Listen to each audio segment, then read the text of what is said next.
fly through space, rescue cats, score big points. Download Per Rocket for free today. Visit www.perrocket.com. Hi, my name's Cartoon Penguin, and I'm a part of Shocknet's development team, and I listen to One Up Gaming Podcast. Hi, this is Kermit the Frog here, along with Miss Piggy. Hi!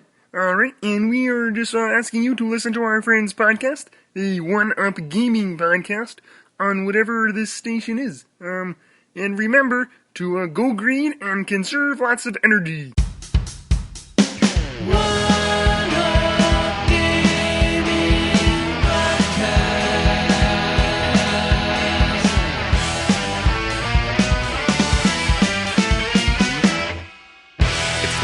Gaming Podcast, hosted by David, Sean, and Zach. Hello, everybody, and welcome to the One Up Gaming Podcast, episode 178. Now, I'm feeling a little bit better, not a great deal better, but towards the end of my week-long holiday, and unfortunately, when I'm out and about, I don't actually have the means to invite the rest of the team on and do a recording and edit it all, so I've just quickly cobbled this together from old podcasts and old segments. I say that, but sorry about that, but the beginning bits are all just the old intros from other bits and bobs that we've got, and I'm going to put on the second part of our 100th podcast special, which was recorded over 2 days. It's about 5 hours long, I think, the whole thing in the end. But this is part 2, so this will be where we talk to Jon Hare. I can't remember if we had any other guests on at the time or not, or whether if it was just Jon Hare itself. Or should I say himself? He's not an it. And that'll be it. So I will just say, Justin, do you want to do our quick advert again? And then we will be straight on with the 100th Part 2 podcast special. So thank you, Justin. Hey guys, Justin here. I wanted to take a minute to talk to you about this thing we're really getting into here at One Up Gaming. It's called the Eagle Box, and it's a tiny Android console that, with a high-quality wireless controller, connects to your TV via HDMI, and then it gives you instant access to all kinds of retro games. It comes pre-installed with Android TV and the movie apps and all the fun stuff like Kodi that you would expect from an Android box. But in addition to that, I mean, this is like me going off and saying, but wait, there's more! It can play PS1, MAME, Dreamcast, N64, Neo Geo, Atari, NES, SNES, Game Boy, Game Boy Color, Game Boy Advance, Sega Master System, Sega Mega Drive, or, Sega Genesis back in the real world, what do you want to call it? Commodore 64, Amiga, ZX Spectrum, I could go on for days with the amount of games that this thing can play. And if, by chance, you happen to run out of memory, it has an expandable memory slot too, so you can keep adding on to your game library if that's your thing. Unlike a lot of these other Android-based consoles out there, it supports up to 1080p. It includes a TV remote, and I can't speak highly enough about this thing. It does everything you'd want it to, and it's a media device too. So if you're into quality retro gaming, I know Nintendo has this, NES Classic console coming out in November, and it's going to be $60 US or whatever. But you can start now. I mean, you could play these games on your TV right now, rather than having to wait, and probably not even be able to get a unit, one of those NES Classic consoles due to, sheer nostalgic demand. I mean, the pre-orders are going to be crazy. Why go through that when you can get an Eagle Box from One Up Gaming right now and start playing those classic games right now? And then, when you're done playing games, you could watch movies and do a host of other things, media-related, all in one device. It comes with a wireless controller. It comes with a TV remote. And you record live TV if you want. I mean, this is one of these things it does. It's a full media device. It can record virtually anything you want to do on Android, you can do on here, because it is a full Android device. And for those of you familiar with Kodi, it comes with that pre-installed. So, go to One Up Gaming, go to our website, okay? Check it out, and get yourself an Eagle Box. Don't bother going to eBay. Who knows what's going to be there. If I mean, you never know what you're getting out of eBay. I mean, how many times have I been burned? I can't even count the times that I've been burned through eBay. But know that you're getting a quality device through One Up Gaming that's going to do all your retro games, and some fairly modern ones too, and all your media stuff too, right in your living room, right now. No need to wait. So, go to the One Up Gaming website, check it out, and I think you'll like it. Anyway, back to the show. Hey guys, Justin here. I wanted to take a moment to congratulate the guys at One Up Gaming for a massive 100 episodes. That's over 2 years of keeping it consistent and keeping it real.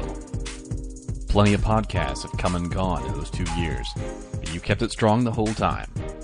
So thanks for everything.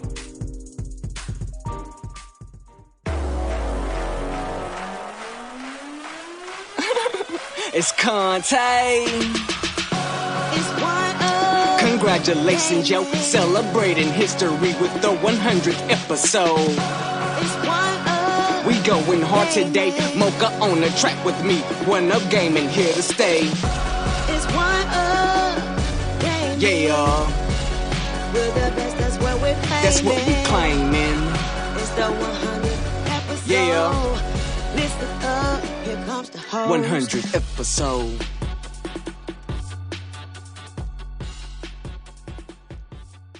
Hi, and we're back with part 2 of the One Up Gaming podcast, episode 100, live special. It's still me, David, with... Who else have we got? Zach? Nice. I guess we've got Zach. I'm back. I'm here. We're all good. Yeah. The Twitch stream is going, so that's good. After last night's marathon session... Oh, bloody hell, so long. Yeah, I think we're going to have to chop that down a hell of a lot, because I had it all planned for about an hour and 15 minutes with all the links. And then tonight an hour to make a good 2-hour sort of special podcast. Perhaps we should, keep some of it for, if there's a week where we can't do it for whatever reason. We can, bonus extra special podcast or something. But last night we recorded for, 3 hours, 20 minutes? Exactly. That's enough for 3 podcasts. Actually, I forgot to talk about this. I'm actually getting a new phone. Oh, wait, before you say that, Specifically. and we've also got Eddie. Yay! See? Eddie's here. 20 more. When you said now we have Eddie, 20 more people just started listening. And we will also have a special guest on tonight. Don't say his name. Santa Claus. I've been Damn tweeting it, Zach. so You tweeted Santa Claus? yeah, well, Damn it, Saint Zach. Nicholas. Why? Nicholas. Why would you ruin the surprise? Sorry, I just can't. I'm bad. I'm awful with these kind of things. I just can't help but just words just splurge out my mouth when I'm trying to keep a secret. So, Look, Zachary, we all love Santa Claus, but come on. Yes, that's me. can you double check that we're on Twitch? We are on Twitch. Thank you. It's all going well. Because I've sourced a second TV. So basically, right now, wait, let me just move my camera.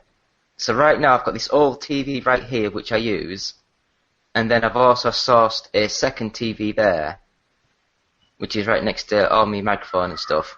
So basically, what I can do in the future is actually have all the streaming stuff on one screen and all the written stuff on the other screen, so I don't get them all mixed up and jumbled. Right, cool. Yeah. Whereas at the moment, I've got to have everything split half on the screen, and I've got to make sure nothing goes on the right-hand side, because that's a live window, and anything goes on that side, that's what streams, if that makes sense. Absolutely. It makes as much sense as it can at this point. Reckon. Tell you what, I've got a bloody headache. Oh. I think I've been doing too much work. Too much work. Yeah.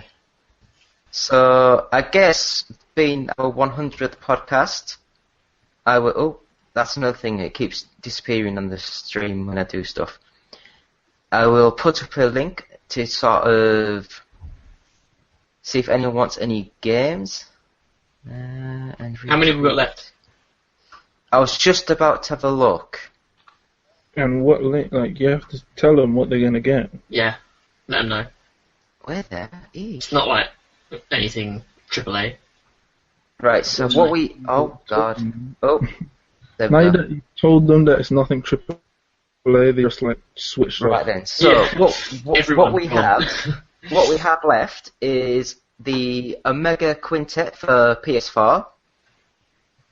And I think, Zach, you looked into that, and is it like a Japanese role-playing It's a game? Japanese RPG. Yep. Yep. So that's thanks to Reef Entertainment. We have Kitty Powers Matchmaker, and we've got the Charnel House Trilogy, and that's thanks to Master Tonic. We still have 2 Postal 2 keys, so that's thanks to Running with Scissors. And we've got 4 keys for Pixel Heroes Biting Magic, so that's thanks to Head Up Games. We have some Microsoft goodie bags, which we don't know what's in them because they haven't sent them yet. So hopefully we'll get them, and if anyone does want one, we'll send one out for you. And as this is special, we've also got the Amiga Visual Compendium Have you decided how we're gonna? to give away. Yeah. Yeah, I'm not really sure yet because it's a big, heavy book and it's going to be I feel like it expensive. should be something special. It should be something weighty. Mm. Someone has to work for it. I don't know. A riddle. A riddle. Yeah. Is it rain? Oh, wait there. I'll go Yeah, on to my tweets. So people actually tweeted when I was actually asleep. I saw your retweet. Someone said my bank account. Yes. Always goes down, never goes up. Brilliant. That was funny. And he put a little sad face on the end of it. It was like, oh. He Yeah, should it win, was- but he didn't. Technically, yeah, he should win, but unfortunately he didn't get it right. Yeah, so Connor Smith, he put my bank balance. Brilliant. Close. Mino Squad, he put Des Nuts, which I've no idea. There's nuts. Yeah. It's these nuts. Oh, okay. That makes Wait, sense. come on. That makes much more sense. Yeah. Makes so much more sense. It does. So yeah. I believe our special guest has arrived. How's he though? Or is he just trolling us? John, are you there? That's going well, innit?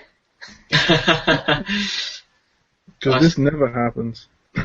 This doesn't happen. Like This this doesn't happen usually. never happens with Skype. This doesn't happen usually.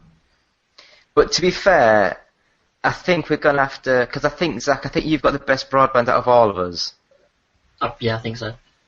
So it might be... Because my broadband... The download's good, but the upload is absolute crap. Mike is muted. Ah. Well, we don't want Mike, we want John. Sorry, that was really... That was really bad. That was, oh my god. David, I'm gonna say this, and I don't want you to take it the wrong way, but you shouldn't say words.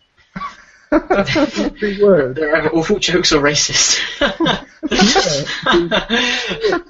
Let's keep the words. Let's keep the words inside. Inside. So what you're saying is I should have been born in the 20s and then I'd be perfectly sound. Yes.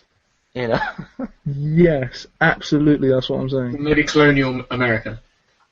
If you were born in the 20s, you would have been great. Right now, no. Absolutely not.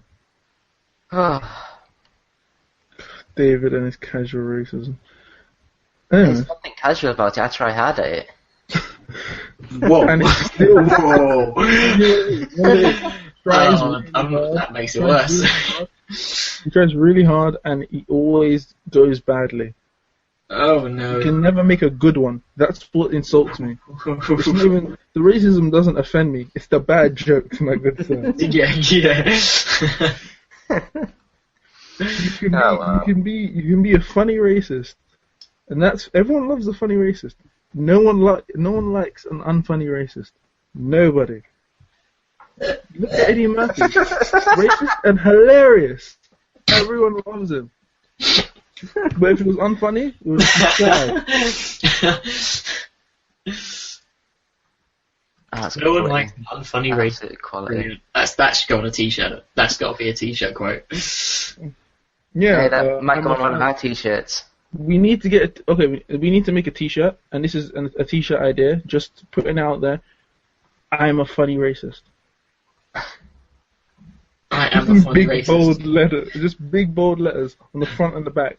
I'm a funny racist. Should the emphasis be on funny or racist or both? Funny. Yeah, that's what I'm thinking. So I'm a funny and then racist in really small letters. They're like, you're a funny what? A funny what? You'd have to look closer. Yeah. I still want people to have the balls and actually buy a t-shirt that says, it's okay, I can say the N-word. I didn't even know those existed. I'm not gonna lie They to do you. in my head. A lot exists in your head. That's a scary thing. You're quite right, you are quite right. So, while we await John, I didn't really have nothing written down. Therefore, So, should we just Eddie? Yes. How are you? I'm good. What have you been playing? What did you play today? Oh, I did something epic today. What was I'll that? tell you the story. we've got some movement, I think. Well, too late. It has to wait. Webcam's The on, movement waits for the story, damn it. I changed my Wi-Fi name from Ooh. whatever BT it is. I changed it to Punch It Chewy. I And do it one of took these me- really sad, lame it took Star me- Wars It wannabe took me an clowns. hour and a half to do. Oh, God. Shouldn't And take it was you an hour and a half well spent. Oh, it wasn't. You've depressed me with that story. Yeah. It's okay, Eddie. Hi, John. His mic's still muted. Your mic is muted, but we can see you. Yeah. This is good for anyone who can lip read. But I can't lip read. I don't think anyone on here can lip read. I have something funny to say. Unless about we can Elevators today. have to get John to type everything. I don't know. Yeah, but that defeats the object of the podcast. Exactly. Yeah, David. The audio podcast would be awful. You have to watch the David. video podcast. Oh wait, David, I want you to do something for me. Yes. Okay, I want you to do something. Seeing how you are the offensive joke man of the podcast, I want you to tell me if this would be like inappropriate to say to Jon Hare. What? His name is Jon Hare, but his Right. hairline's receding. It's a very weird play on words. And I love seeing that he's just nodding like I've heard that one before. Like, you are not the first. Every family dinner, that comes up. Like, the hair men Eddie, all have long hair. do you remember when you spoke to Matt Small and now they won't actually talk to us anymore? Yeah. Right. Remember that. Hey, let's not bring up your wonderful interviews, I can hear okay? Let's not bring up your wonderful interviews. Oh, that was with Lucy James. Oh, Exactly. That was a great one. Oh yeah, 'cause she came back, didn't she? Like, we had another interview, didn't we? No, I don't remember that. So, ha ha. All I asked her was what was a lipstick she used. You don't ask that. You never ask that. It's the creepiest thing to ask. I could have I asked think it's worse. also David, because you don't have that thing in your mind that tells you not to say things. You probably asked it in a really pervy way. Wait, how did you say it? How did you say it? I can get the podcast up and play it if you want. Oh, Lucy James, I saw you on Twitter. You was speaking about your lipstick. Yes, I was looking at your Twitter. I was looking at your Twitter, and I saw that you were talking about lipstick. Yeah, that's not creepy. It's not creepy at all, because who isn't weirded out by a weird man asking about their lipstick? Nobody. Who's also Nobody. stalking your Twitter profile. I'm just watching your Twitter. John, if you can hear me, and there's a settings thing at the top, and sometimes the microphone defaults to something that isn't the one you're using, if that makes any sense.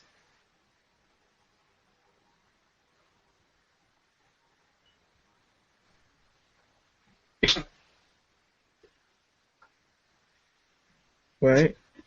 We heard noise there. We heard like the slightest bit of noise. I think that might have been me laughing. Sorry. Can you hear something? Yeah! Yes! You can hear it? No. Yep. Yes. Hi, John. You can hear still? Yep. Yes. Yep. Good. Okay. Cool. There were 5 options for the microphone that require going in, going out, saving it, blah, blah, blah. Yeah. It was the last one. So there you go. There you go. Okay. Finally. After all that, hi John. Hello. Perfect. No, it's only like 8:30 now. We only lost half an hour. That's okay. Yeah, it's fine. Don't worry about It's it. fine, don't worry about it. Yesterday, we were supposed to be on from 9 till about 10:15, but we actually finished at about 1 o'clock. Oh, okay. You're warning me, eh? Could be a long one. Well, the podcast yesterday recorded for, I think it was, oh God, what the hell was it? Did I say 3 hours, 20 odd minutes? 3.5 hours, I think it was. Yeah. 3.5 hours. Okay. Okay, let me just shut the door then. Hang on.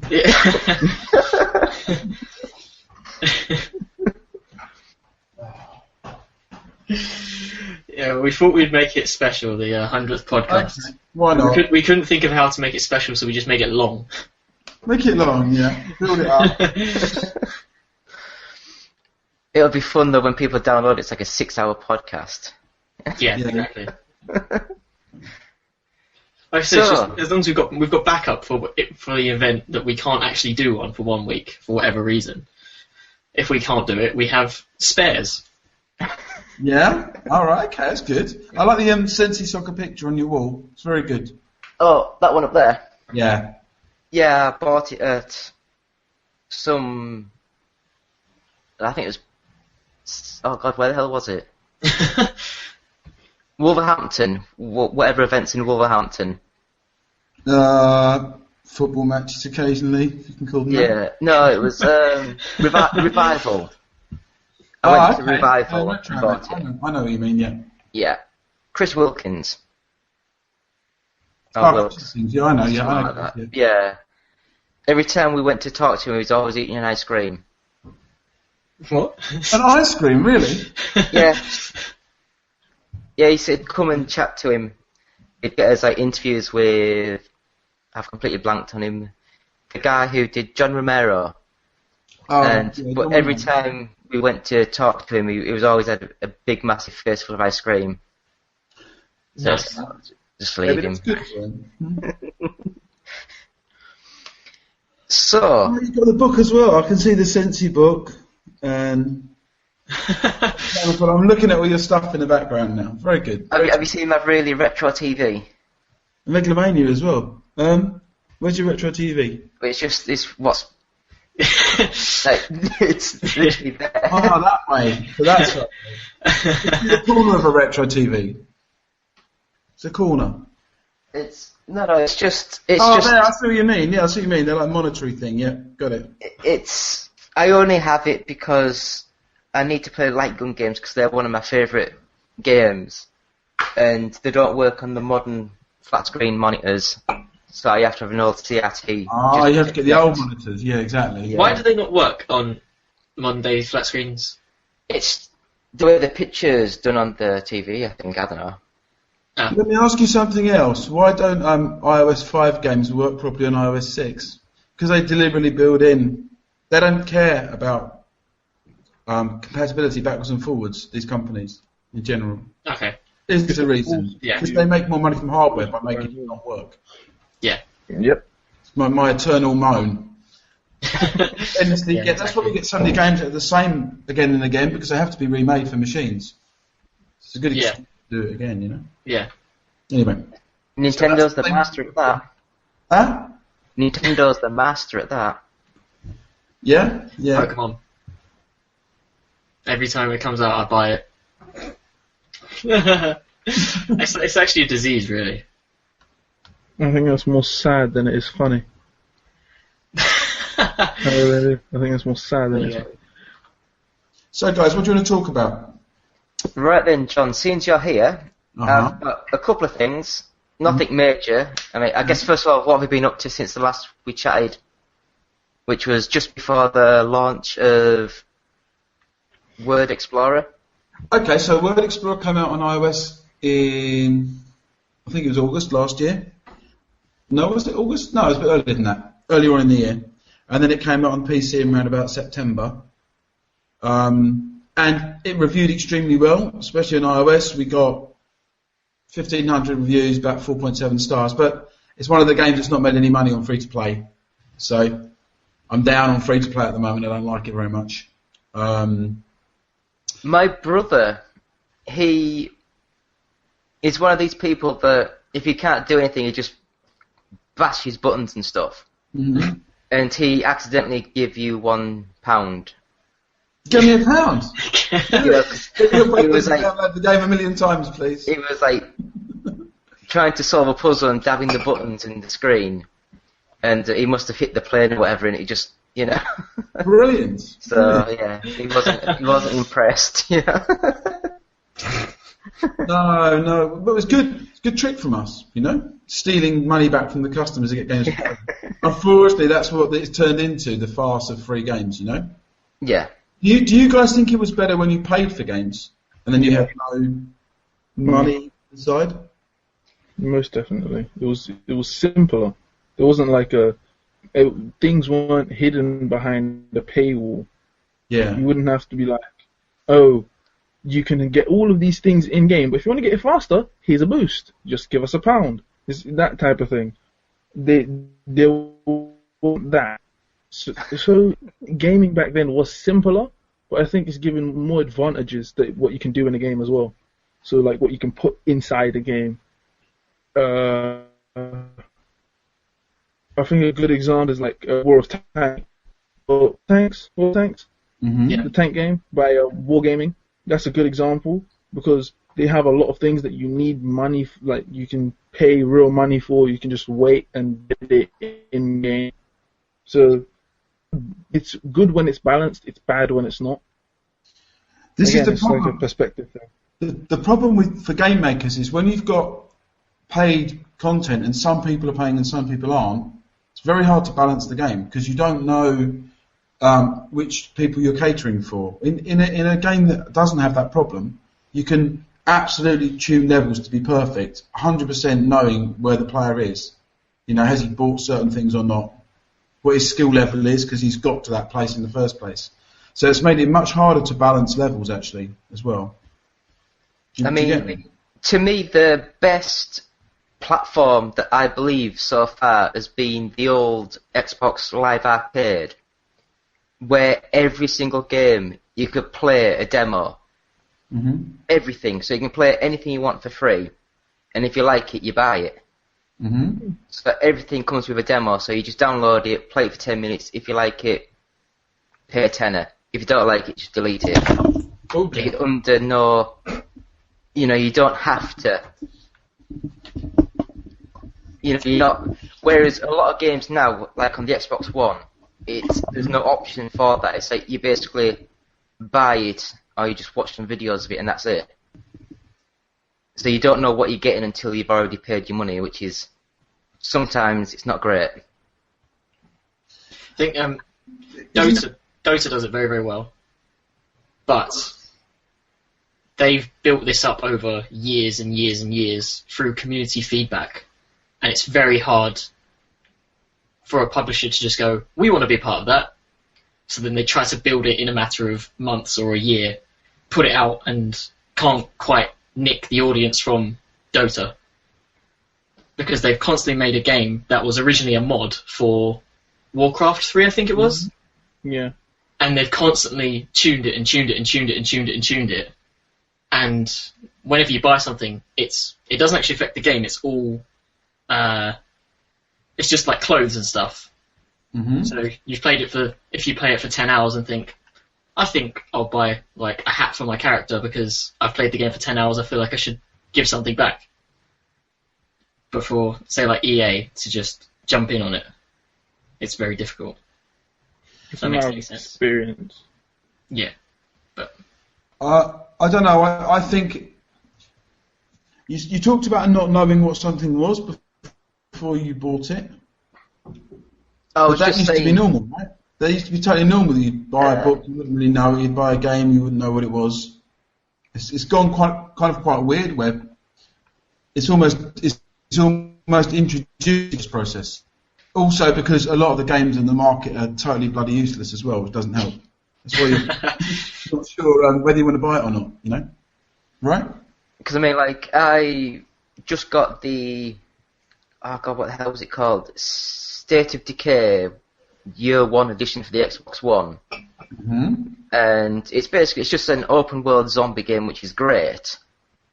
But they still haven't ironed out any of the frame rate issues or loading stutters and things like that.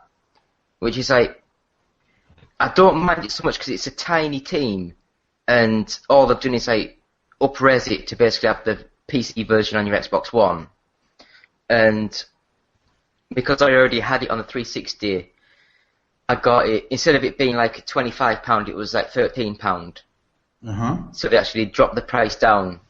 But I mean, in my opinion, that game should be running perfect without any frame rate issues. The real question is, if you look at the old games, particularly if you go back to Commodore 64 and Amiga to an extent, we didn't really have buggy games put out. You didn't rely on patches to mend the games.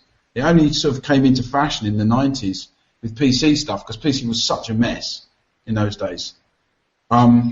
And people kind of latched onto that, and now people think it's normal to put out something buggy, get the users play it and then patch it and stuff, and it's all got very messy. I much prefer Nintendo's approach, which is you don't put it out until it's bang on right.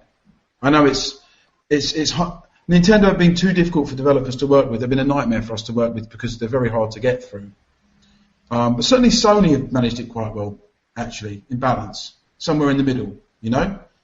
They're not a total nightmare to get through, but generally there's not that many broken games that come out on Sony platforms. You've had some vetting, right? Yeah. To be honest, since the PS4 and the Xbox One, I think it's pretty even keel of broken games on both platforms. Right, okay. You know do you think it would be better to have games guaranteed to be of more quality in terms of their technical delivery, but to also have everything paid? Would that be a better balance? What I think the developers or the publishers, I guess it's their fault, they should not come out 2 years in advance and say our game is September the 5th in 2 years' time. They should say, this is our new game, look at the teaser trailer. It'll be coming in a couple of years. And then once it gets to about 6 months of where they think it'll be, then they can start the hype machine. I just think that the hype starts way too early. I mean, look at, was it BioShock Infinite, where the teaser trailer came out and the game wasn't due for another 3 years. Mm-hmm. Which is just like, that's stupid. Yeah, it's interesting because also it's a very different strategy to what people used to use. We would talk about games, but not really begin what we'd call, preview stuff until 6 months before launch. Which means you're a bit safer because you've got a bit more development done behind you to know that it's going to be there or thereabouts, I don't know why that's happened. There must be a reason why they felt the need to push and hype things I think, again, it all goes down to the shareholders and the publishers. They want to know how many pre-orders are coming in, so they can sort of say in a year's time, oh, we're getting twice as many pre-orders, we will allocate you another couple of thousand or couple of £1,000,000. Whereas they might need to be showing to people putting money in that they're doing something, even if it's actually detrimental to the flow of the game. But you know, if you look at the world of mobile games and cheap downloadable games, we've got the opposite problem. For Kickstarter projects, yes, you get publicity up front because you need it, right? Because it helps to generate the money to get the development going. But in general, there's no press and preview work done on mobile stuff. There's too little compared to what it used to be. We've got a very polarised world we're living in at the moment with different formats. It's never been this polarised. Yeah. Strange, a bit of a strange time, really. I think it doesn't help as well with now the trend of series like Call of Duty, Assassin's Creed, all going for there has to be a game every year. Yeah. Because if the game isn't ready when it's come that year, they can't push it back too far, because otherwise their approach of having a game every year then falls to pieces. I would imagine their financial year would be destroyed if they didn't get that game out every year. Yeah. So it's kind of, you know, these big games have become the total backbone of the company. I know even when we had Sensible Soccer, Sensible Soccer was always what financially was propping us up for about the last 6 or 7 years of Sensible, because it's reliable, and you have to get that game out every year. The football game, it works quite naturally to do it at the start of every season. But I'd imagine that's what's happening. They've come hell or high water, they've got to do it. And to be honest, the problem with those games is they don't change that much, really. It does sort of stagnate the whole improvement of video games. It's just, it becomes more what different tweak can we add to it this time? Or this time it has jetpacks. This time it has a gun that shoots through walls or something like that. Every year I'm on the BAFTA jury. I have been for the last 5 or 6 years, normally chairing it. So that means everyone votes, and you sit there and collect all the votes and find out who the winner is and put it in the envelope. It's a really fun job that you do before it gets announced. Anyway, the last few years I've been doing different awards, like music awards or family game or sports game or game design or sound or something like this.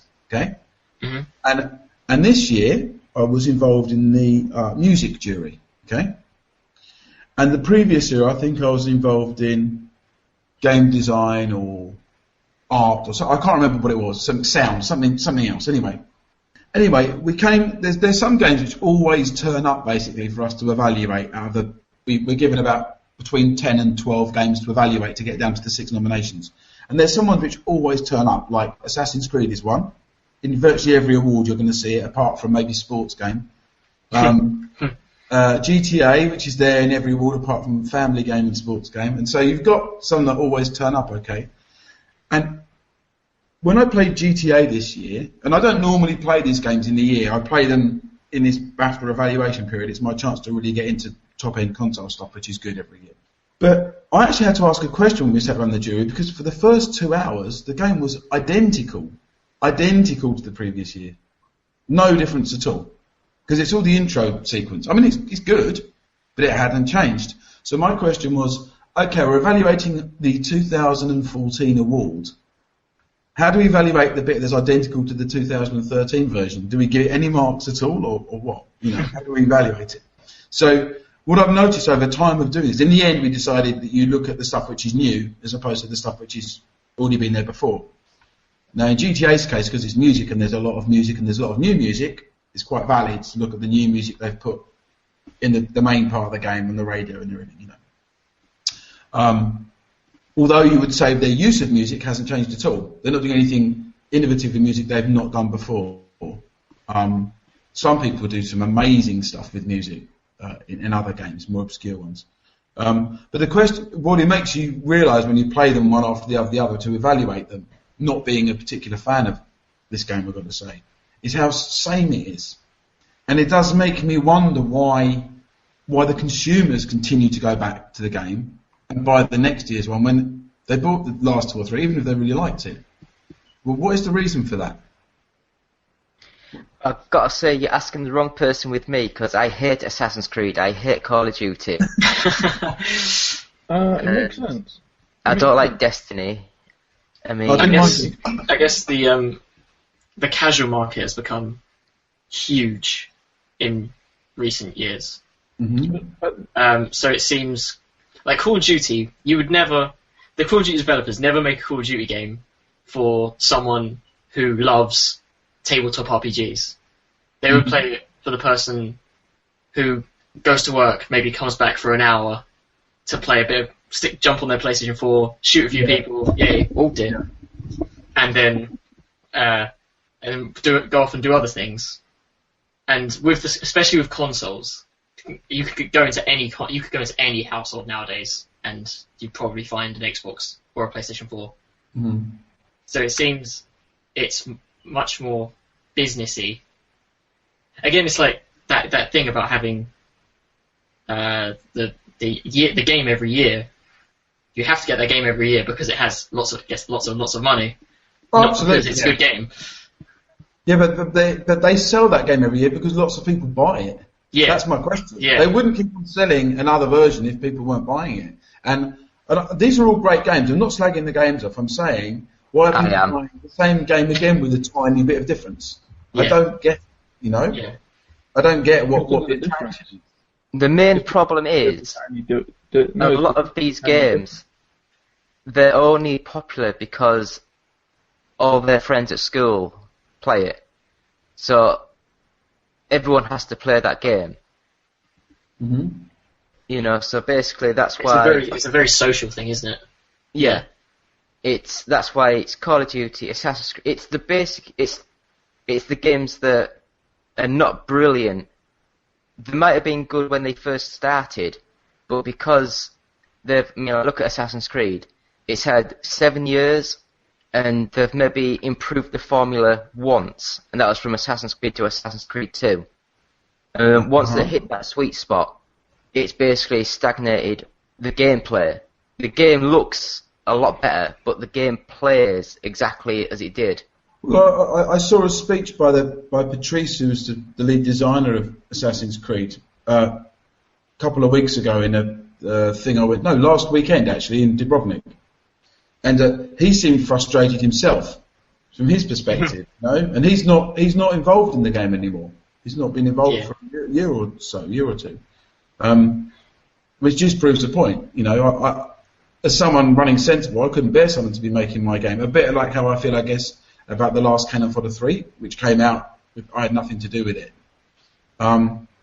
It's strange how people kind of think the license can carry itself, but it doesn't. It loses something in the end, I think. Ruckus, you wanted to say something. What were you going to say? I saw you going to speak. It's less about like a social element to the game, and it's more about the small differences. Like, alright, because everyone's saying how the casual market is the reason that they make is the way they're pointing Call of Duty. But that's the thing. The serious people about Call of Duty will buy the next game because there's a 0.3 second difference in the gun that they love, or that a map that they are excited about has a small remade map has a small difference in it. Like there's a new hideaway, or one of the gaps are just a few pixels bigger. Like it's more about the small differences that matter to the individual. And if enough individuals find these small differences appealing, then they will keep making these games. Now, why people keep going back to them is purely because it seems like it's the same thing over and over again, but there's enough small differences to make it feel completely new. Like, by the time Modern Warfare 2 came out, it was basically the same game coming out over and over again.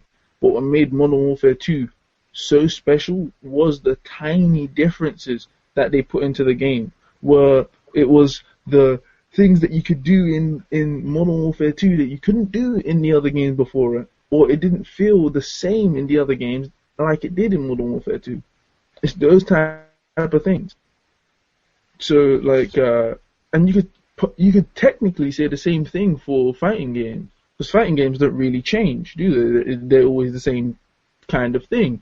The thing that usually changes is that you have different types. So you have the Street Fighter, which has very complex has a very complex combo system. Or then you have the Tekkens, which is more about movement, and then you have the Killer Instincts and the Mortal Kombats, which are like small is doing the same combo repetitively. And it's like you have each different type. The only reason people buy these is because the tiny difference in how it plays is what makes that game special.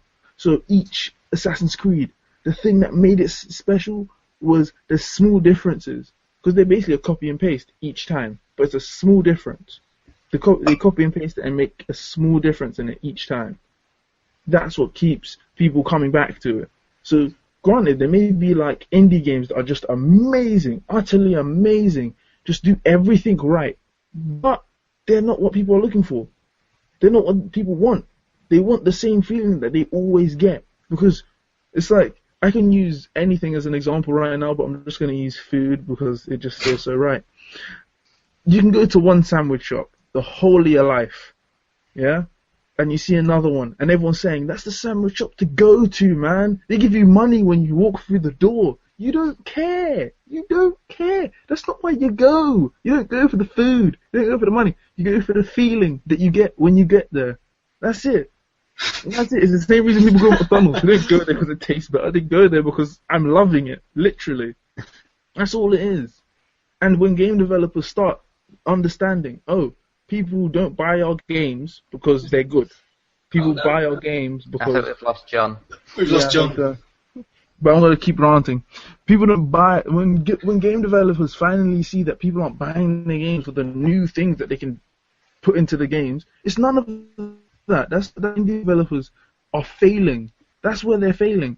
Because, granted, indie developers, a few of them make big money. I ain't saying they don't. But if they want to keep making money, you're going to have to understand a very simple truth about just making a game. It's not about what you put in the game. It's not about all the new innovations that you make in a game. It's about how the person feels when they're playing a game. Because, David, I'm going to say this because Jon Hare is no longer in the call. I hate Sensible Soccer. It's the most frustrating game in the fucking world. I dislike it. I hate it. I don't want it. I don't want to play it. If I had a copy, I'd shoot it. I'm just saying. But the feeling you get from playing that game is different from me. And that's the point. That's what I'm saying. It's about the feeling the player gets. I like Dragon Age 2 more than Dragon Age 1. I despise Dragon Age 1. I despise it with a passion. But Dragon Age 2 is perfect. No, it's Dragon Age 2 perfect in my eyes. And you know why? Because when I play that game, I feel like I am Hawk. When I play Dragon Age 1... Hawk's a dickhead! Exactly, he's an asshole. I like that, because I feel like... Exactly, but in Dragon Age 1, when you play as your character, you honestly feel like your character. Yeah. You don't have that experience. You don't have the same connection as Hawk. Because with Hawk, you can be like, he's an asshole. I feel this connection of hating him. It's like, oh yeah, this is a character I kind of customized. I need to feel it. But with Hawk, you don't need to feel it, you just do. It's that simple. When games start going down that path and less going about, let's put innovation in it, no one wants innovation. Everyone's like, we need innovation in gaming. No, we don't. People have been buying Mario for years. It's the same thing over and over again. It's just a platform with new stuff in it. Nothing's changed. Not one thing in Mario has changed. It's just that they gave him new powers and hats. That's it. That's Still literally changed. all that's changed. That's all that's changed. Like, he can fly now, kind of hover and or glide. He grows bigger. Wear the catsuit now. Yeah. Look at this shit. Do you reckon in the next one he'll have a dog suit and he'll just go around sniffing butts? Is it a catsuit or is it a catsuit? He does wear a catsuit, yeah, he does. Yeah. And now, when he wears a catsuit, he can... you see when you get to the end of the hole? The thing. He climbs it up, so you always get the top points. Like, seriously, can you tell me that, honestly, you play these games and you're like, yeah, these games are all... Mario's an amazing game. You hear people say Mario 64 is the best game they've ever played. Bull. Mario 64 was terrible. Camera was crap. The game was frustrating. I'm sorry. You look back at games from back in the day, people say, back in the day was when games were amazing. Why? That's because reason. It's hindsight, isn't it? I mean... Exactly. Eddie. Yeah. The problem that you're having is the fact that you've never grown up playing games where that was the best the game was. Yeah, I guarantee. Yeah, you'll probably go back in a few years. You'll come back and you'll go back to Dragon Age 2. You'll look at Dragon Age 2 and you'll think it's awful. All right, look. The first game I ever played, the first game I ever played was Tekken 2. That was the first game I ever played, Tekken 2, and it wasn't on the console. It was arcade. Yeah, that was the first game I ever played. Honestly, Tekken 2 looks like shit. It plays like shit. But God knows, back then, it was the best game I ever saw in my life. It's the same thing with Mario 64. But what I'm saying is, if I went back to play, but when I go back to play the rest of the Tekkens, I see how they've changed. When I go back to play different Mario games, they all look the same. There's no difference in it. It's just a platformer with different platforms. Tekken has gotten faster. It's gotten harder. They've added different controls. They've added new things. Is that not like in the fighting game world? Is that not the equivalent of adding those things to Mario? No, because to Mario, they're parallels, aren't they? You can't add different fighting styles in Mario because that would just make no sense. Yeah. Equally, you can't improve the platforming in Tekken because that's just bizarre. Why would anyone try and do that? But that's the thing, they did that. They literally had, I think it was in Tekken 3. No. Yeah, I think it was Tekken 3 or Tekken 4. They had a section called, what was it called? It was called Tekken Force, where you would go through levels. I'm serious, you'd go through levels like a beat 'em up, like a Double Dragon. It would be like Double Dragon. It would be like just a 2D beat 'em up. You're just going through a hallway, kicking ass, and you get to the end, and there would be like a boss, and then you go up, keep going, go up, and that was like a part of the game, and it was new. But when I look at Mario, I'm just like, all you've added are mini games that no one likes, and but that Tekken Force was just a mini game. Yeah, it was just a mini game, but it added something new. All of the mini games are literally because it's on a Wii. All of the mini games literally are there because they need to find a way to accommodate the usage of the Wii more than you need to shake your remote when something bad happens. I've got to say one thing. I'm glad we're not on Skype. Otherwise, I'd have dropped that call off you so fast. Because what you're saying just does not make sense. It's true though, because it's not. It's true. I hear people. David, you can use the control panel to mute him. I hear people all the time. Yes, I hear people all the time going, "Oh, back in the day was great." It wasn't. Games from back in the day weren't as amazing as people want them to be. It's just that nostalgia. It's basically nostalgia. It is basically nostalgia. At that time, it was a landmark. Yeah, at that time it was a landmark, but you can't use them. When you play a game today, you can't play a game how they played it back then, because back then that game would have been new. That game would have been innovative. Whereas now, it's not innovative. Oh, it's obviously it's not innovative because people have built on that. Exactly, but you can't look back and say games should be like this. Games should be like they used to be, because they shouldn't. That's the whole reason they're not. That's the whole reason they're not. Oh yeah, but that's not evolved. I think the whole mentality of it is different. Back then, there was a lot more innovation. But whereas now, it's a little bit stagnant. But that's the thing, we don't need innovation now. What we need right now isn't innovation. Because innovation is for when you have perfected where you are at. We have not perfected where we are at, because we're still working on what we've got. We need to be Eddie, that makes absolutely no sense. Some would say you would need to innovate to actually get to the perfection point. Yeah. No, it's but like I'm saying innovation creates a new goal of perfection. Okay, tell me one bit of innovation that you can add to a first-person shooter. Well, I this is the don't know. thing. That's why You I'm not can't just denying think it. of it on the fly. That's not how innovation works. But that's the thing, Because- though. There Well, the isn't thing is, anything right, you can add. For Call of Duty, the jetpack they've added is innovation. The jetpack they For added, Call of Duty it is. Because the it's completely jetpack they changed the added game. is basically a cheat that you could have added in the game called Super Jump. Exactly. But it wasn't in Call of Duty before. It's never That's been in the Call of thing. Duty.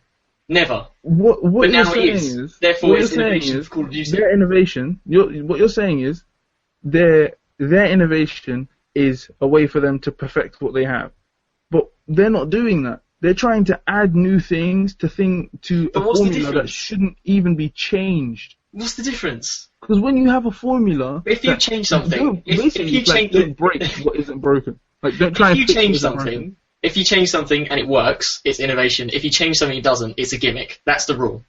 Then we have a lot It's of never gimmicks and very innovation little when innovation. you've made it. It's innovation when someone looks back and think that was great. That's when it's Then innovation. we have a lot of gimmicks and very little innovation. Exactly, which is why we need more. We're not gonna get more because we're just gonna keep getting gimmicks. John is back. Please. The difference between them hasn't changed that much. Hello? Oh, hello, Hi, John. hi, John. Oh, alright. Yeah, I don't know, my computer doesn't seem to like this Google Hangout very much. And Neither does man. Norton, I have a problem with it. It attacks my computer and slows everything to a grinding halt. Which is Norton attacked it. Yeah, it's really Oh, does. And then when you try and stop it, it won't let you stop it. Oh my god. That's strange. I need to find a way of deleting it, I think. Anyway, carry on. But yeah, Don't say carry on, Jesus Christ. We just had quite a fiery conversation. Oh, what are you talking about? You had a punch up, did you? We was talking about innovation in games, And where did you get? and me and Eddie was arguing about whether the industry needs innovation today or not. What it needs is innovation in curating platforms to get crap off of them. That's the innovation we need. At the moment, it doesn't matter how many original games you make on the App Store if no one can discover them unless you have to spend 20 grand a week on marketing. There's no point in making them. What we need is the platforms to be tidied up. Because there's loads of great games that no one's discovering right now. Yeah. That's the bigger problem. And then on the AAA side, there's just no one can innovate, no one can be given the budget to make them. We've got no what we'd call mid-budget games really anymore. Yeah. So that's really the problem that we've got. So until we tidy up the way we distribute games and monetize them from the point of view of the developer now. Yes, there is innovation. There's a lot of innovation, but there's so much boring copying going on that finding the innovation is hard. You know, the App Store's had 95,000 games in it last year. Do you know that? There's about 400 or 500 games a day being thrown on the pile, of which probably 350 are a total waste of time. Yeah. They give us nothing innovation-wise. Yeah. And because of that, you cannot find the brilliant new games through it. At the moment, the best platforms for innovation are the small downloadable console games. That's where you're going to get from a development point of view, that's where we can actually do the most. If we can get the funding, because we don't get advances for games anymore in the traditional way for that. You have to go to governments and get government funding and stuff. It's a chronic problem with publishers not having money. They only spend money. They'd rather spend 200 million on Assassin's Creed 12 than, £1 million each and a couple of new titles. That's kind of where we are. Yeah. So I don't know what your argument about innovation was, but from our point of view, it's very hard to. It's easy to put innovation on the platforms, but it's hard to sell it and get financial backing behind it. Yeah. I mean, the thing that you missed when you went was the thing that Eddie said that really. I mean, I'll be honest, it pissed me off. And that was okay. And that was the fact that me and Zach basically said that the early 90s was probably the best time to be a gamer. Mm-hmm. The best games, the best platforms, the best consoles, the most innovation happening with every release. That everyone was trying to outdo each other. Mm-hmm. And Eddie was like, no, those games are crap. It's only the new ones that are good. Okay. And we were trying to explain to him, back then, that was the peak of gaming. You can't look back on it now to say that. The reason it worked well for consumers' point of view is because as developers, like if we look at when we made Megalomania, Cannon Fodder, Sensible Soccer, that little period, it's about 3 or 4 years, and before that on the Commodore 64, we could get anything signed up from a publisher. They trusted us as artists, if you like. So we said we're making a new game, took them a little demo and like 4 bits of paper, A4 with writing on it in biro, describing what we were going to do, and we'd get it signed up for, I don't know, 50 grand, 80 grand, 100 grand, 150 grand. You know, this is what used to happen. So because of that, because us being supported with that, we could really go to town and innovate. Also, you've got to look at how games were sold.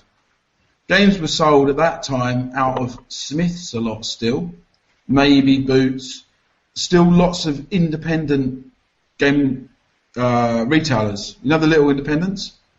You didn't have Game and these big things there.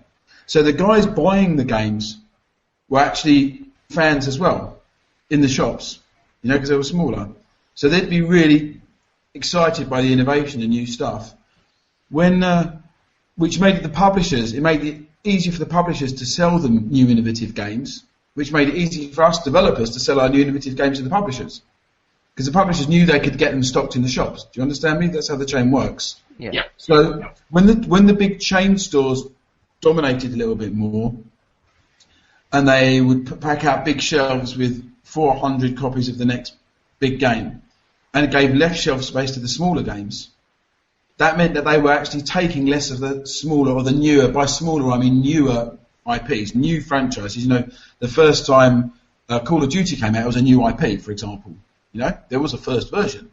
There was a first FIFA version. It was one of the games, you know, it took Sensible Soccer off the top of the charts. So, you know, all these games started somewhere. And there was a time when they were quite happy to stock new stuff because that's what consumers demanded. What's happened is the consumer has become more conservative, less excited by innovation, and more happy to play something they're familiar with, like you said, that their friends they've played before, that they know. And so they've demanded something different from the shops and said to the shops, I don't want this brand new title, I want something I've known before. So then the shops tell the publishers, we need stuff that you did before because that's what the consumers are buying, right? And then the publishers say to us developers, we don't want your new stuff because we can't sell it to the shops, so we want you to make more of the same. And that's how the chain works. It's actually driven by consumers in a way. Yeah. You know, if the consumers said, we're really bored with this stuff, we want great new games on consoles at around about £20 price point that are, you know, not 40 quid because they're not AAA, but they're 20 quid. If the consumers really said that with enough vigour, then the publishers would stop that. And then you'd start to get good innovative games certainly on console and PC, that might be a bit more interesting for us, quite frankly. There's plenty of innovation out there, there's plenty of great people out there, but it's hard to sell it. Has been for most people. So, I want to just take this opportunity just to say, John, since you're on the podcast now, you're probably most famous for being like an Amiga developer. We've actually got a hold of this Amiga book by Sam Dyer. Oh yeah, I know it, yeah. It's still sealed and wrapped and whatever, I've not opened it. Okay, yeah, I signed a few of those the other day, yep. I've got a copy to give away. Okay. So, what do you think we should do to give it away? What? What should we do to give it away? Should we give it away on Facebook? Oh, we want a quiz. We want a quiz. Can we have a quiz? A quiz. Yeah, should we say, give a question and then have 3 answers. Everyone who gets the answer right will put their name in a pot. How many people are listening right now? No idea. I can't actually have the Twitch channel up while I'm streaming it out. I've got the Twitch channel up. And there's one person watching it, and I can't tell if that's me or not. One person watching it. Wow. So it might be better to actually do it on Twitter, because we've got over 1,000 followers. Okay. So, I mean, if you want to sort of like think of a question that we can ask, like multiple choice or something, or even just, just one question. I've got a question actually. Yep. Okay. It's quite a complex question. So, will it be able to fit in the? Is it within 140 characters? I want 3 names. I want 3 names from the viewers. Okay. The very first game Sensible made when we were. This is in the Sensible book actually, not in that book. Maybe we need it on. There. Okay. I want to know the name of. Yeah, the Sensible book, right? Yeah. That book. I'm wheeling my way back forward. That book will have the answer in all the answers in it. This okay? one. Yeah. Please buy it from ROM Books. Software book. Okay, so the question. Name. Yeah, that's. Can you see that? I signed that. Yeah. Yeah. It's like my signature. So. I want 3 names. That's a good one as well. What's that? It's very bad. The Mega Drive Genesis Collected Works. Ah, that's about wrong. It's absolutely brilliant. It's got loads of documents and pictures and artwork and stories and. But again, I think this was done by the same. I don't want to say it without getting it mixed up.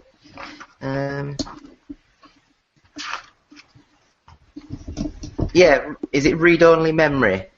Yeah. Yeah, that was their second book they did, the Mega Drive Genesis one. Yeah. And I so wish that they would go back to the Sensible book and actually do like a nice hardback cover version. Ah, right. Make a request to Darren. Make a request to him. It's absolutely gorgeous. I love the hardback cover. And what's wrong with our gorgeous paperback cover? It's the problem is it'll get tatty a lot faster. That's true. Right, do you want me to type this question for you? Do you want me to type it for you? Would you be able to email me? Because anything you type goes straight out on the Twitch stream. The problem is, right, if I email you, then my computer's going to slow down and Norton's going to attack it and we're going to go back to where we were. But I'd rather not. I've got big problems with it right now. It doesn't like this Google Hangouts being up with Outlook at the same time for some reason. Don't ask me why. So, if I type it, people will... Is that bad? To be fair, I think it'll be... Oh, it should be fine, it should be fine. Just don't do what I did. I'll just copy and paste it, put it on Twitter. It'll be a yeah, Twitter. don't type the answer with it as well. That's what I did. Didn't go so well. Oh, that's a good idea. Okay, mate, I'll remember that.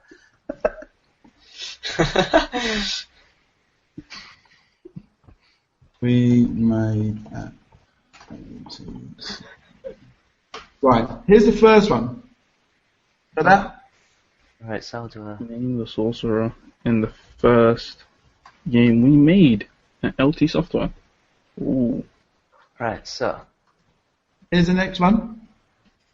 Name the cat in Whiz Bull and Whiz Kid. Yeah. Is the sorcerer's name Gandalf? That's the wrong... That's in Lord of the Rings. I tried. Okay, right, let me... What's a sorcerer name? What would be a sorcerer name? Here is the third one. Eddie. 3 names from Sensible Games. Well, the first one wasn't a Sensible game, it was pre-Sensible. It's actually a joke name, the first one. Dumbledore. Dumbledore. I don't think Dumbledore was invented when we made that game. Come on, man. That was in 1985 we did that. Damn, yeah. I'm Right, showing so how young I am. I've put them up on Twitter. Yeah. See if The anyone- first one's hard. The second two are easier. Merlin. Merlin, Dumbledore, and you haven't gone for Sauron yet. He's a sorcerer. Yeah, but Sauron is just like Sauron wouldn't be like a good sorcerer name.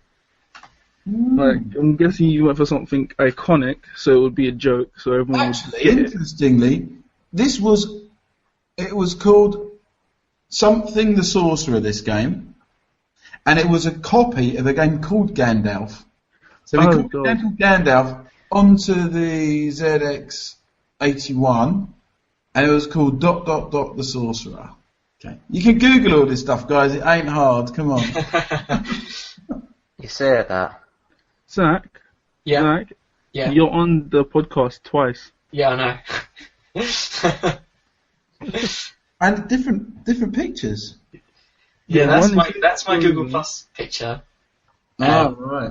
The other one's my webcam. It's because I just had to. For some reason, my computer or Firefox doesn't agree with Google Plus. I don't know why, but every now and then, when we're using Google Hangouts, I get a little notification that says my AMD driver has crashed and it has to restart Firefox. Yeah, I had something crashing as well. Yeah, it only happens with Google Hangouts. I use Chrome, so... I might have to use Chrome for when we do this. I use Firefox. Oh, damn it. In that case, I did a game on called the computer. Firefox once. Firefox, I did it at the same time, just after this Sorcerer game. So while we're awaiting people, if anyone's going to reply... Right, so yeah, so while we're waiting, I just wanted to ask quickly... Yes. You sort of said that when you were still technically making like the old classic sort of games when Codemasters bought you guys out, or just before you were in the making Cannon Fodder 3 yourselves. Yeah. How far along did you actually get with that game? It was very frustrating. We started it for about 5 or 6 months. No, less than that, 3 or 4 months, with a really, really good group of programmers at Codemasters. They were so good that they took them off of Cannon Fodder and made them the core team for all the engines in the game. So we had to stall development, and then I worked on Prince Nassim Boxing for a while, and we finished Prince Nassim Boxing off in Codemasters' office in Fulham. They had an office in Fulham. It was a really nice office. And I worked with a guy called Dave Out, who was a producer, and I was like the creative director there. And we started Cannon Fodder 3 again in that office when we finished Nassim Boxing. But then again, we got quite a lot of art starting to be done and lots of design documentation stuff. And but unfortunately, Codemasters hit a bit of a financial blip at that point, and they decided to sell the building in Fulham, which they owned, and the whole team just fell apart. So that was the second time it fell apart, and then the third time they started it again.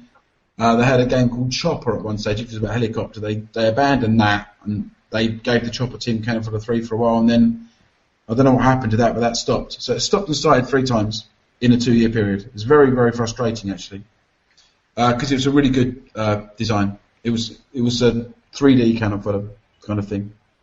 So would it have been exactly like the old Cannon Fodders, but like, as you say, with like 3D, but still keeping the same perspective? Or... A little bit different.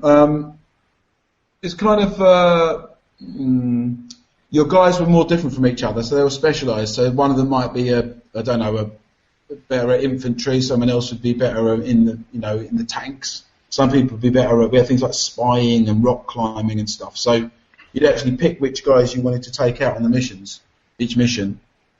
And you could discover new men on the way. You could sort of like rescue people who joined your squad and stuff like that. And it was about going around the world fighting different peacekeeping missions. It was a really cool game. It's a real pity we didn't get to do it, but there you go.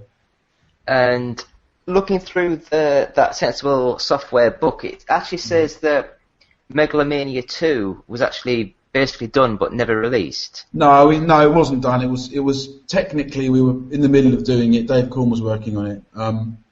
No, we didn't actually get that. That would probably been about what we call 25% at the most done. It wasn't done very much. Cannon Fodder 3 was probably itself about 25% programming. Design-wise, it was very mature. So for me, Cannon Fodder 3 was really bad because it came straight after Sex, Drugs and Rock and Roll. So I went from one long game that wasn't published to another one, which is pretty horrible, actually. Which is part of the reason I persisted with World Explorer this time, even though it took 4 years. I was determined not to have it not coming out again, you know. It can be quite demoralising to work on something for a long time and for it not to come out. Megalomania 2 was only about 4 months' work or something. Compared to 2 or 3 years, it's not a lot. Yeah, I can understand. Yeah.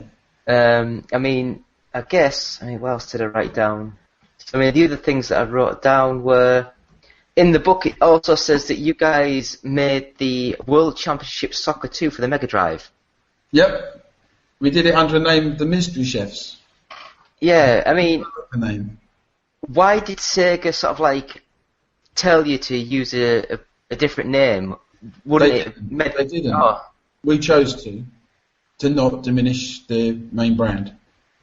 Because I was going to say, from their point of view, it'd been great to sort of say from the guys that made Sensible Soccer. Well, they kind of wanted it to be a Sega-branded game anyway, so we wouldn't have got that much out of it, and we didn't want to maybe publicise what we were doing. They just wanted to use our engine, really. So they used the engine, we used the engine and developed it with a different look for Sega. Because, I used to have a Mega Drive, and I played just about every football game on the system. Mm-hmm. And I couldn't remember that game, to be honest. No, I don't remember what they did with it very much. For us, it was just a bit of extra money, you know, at that time.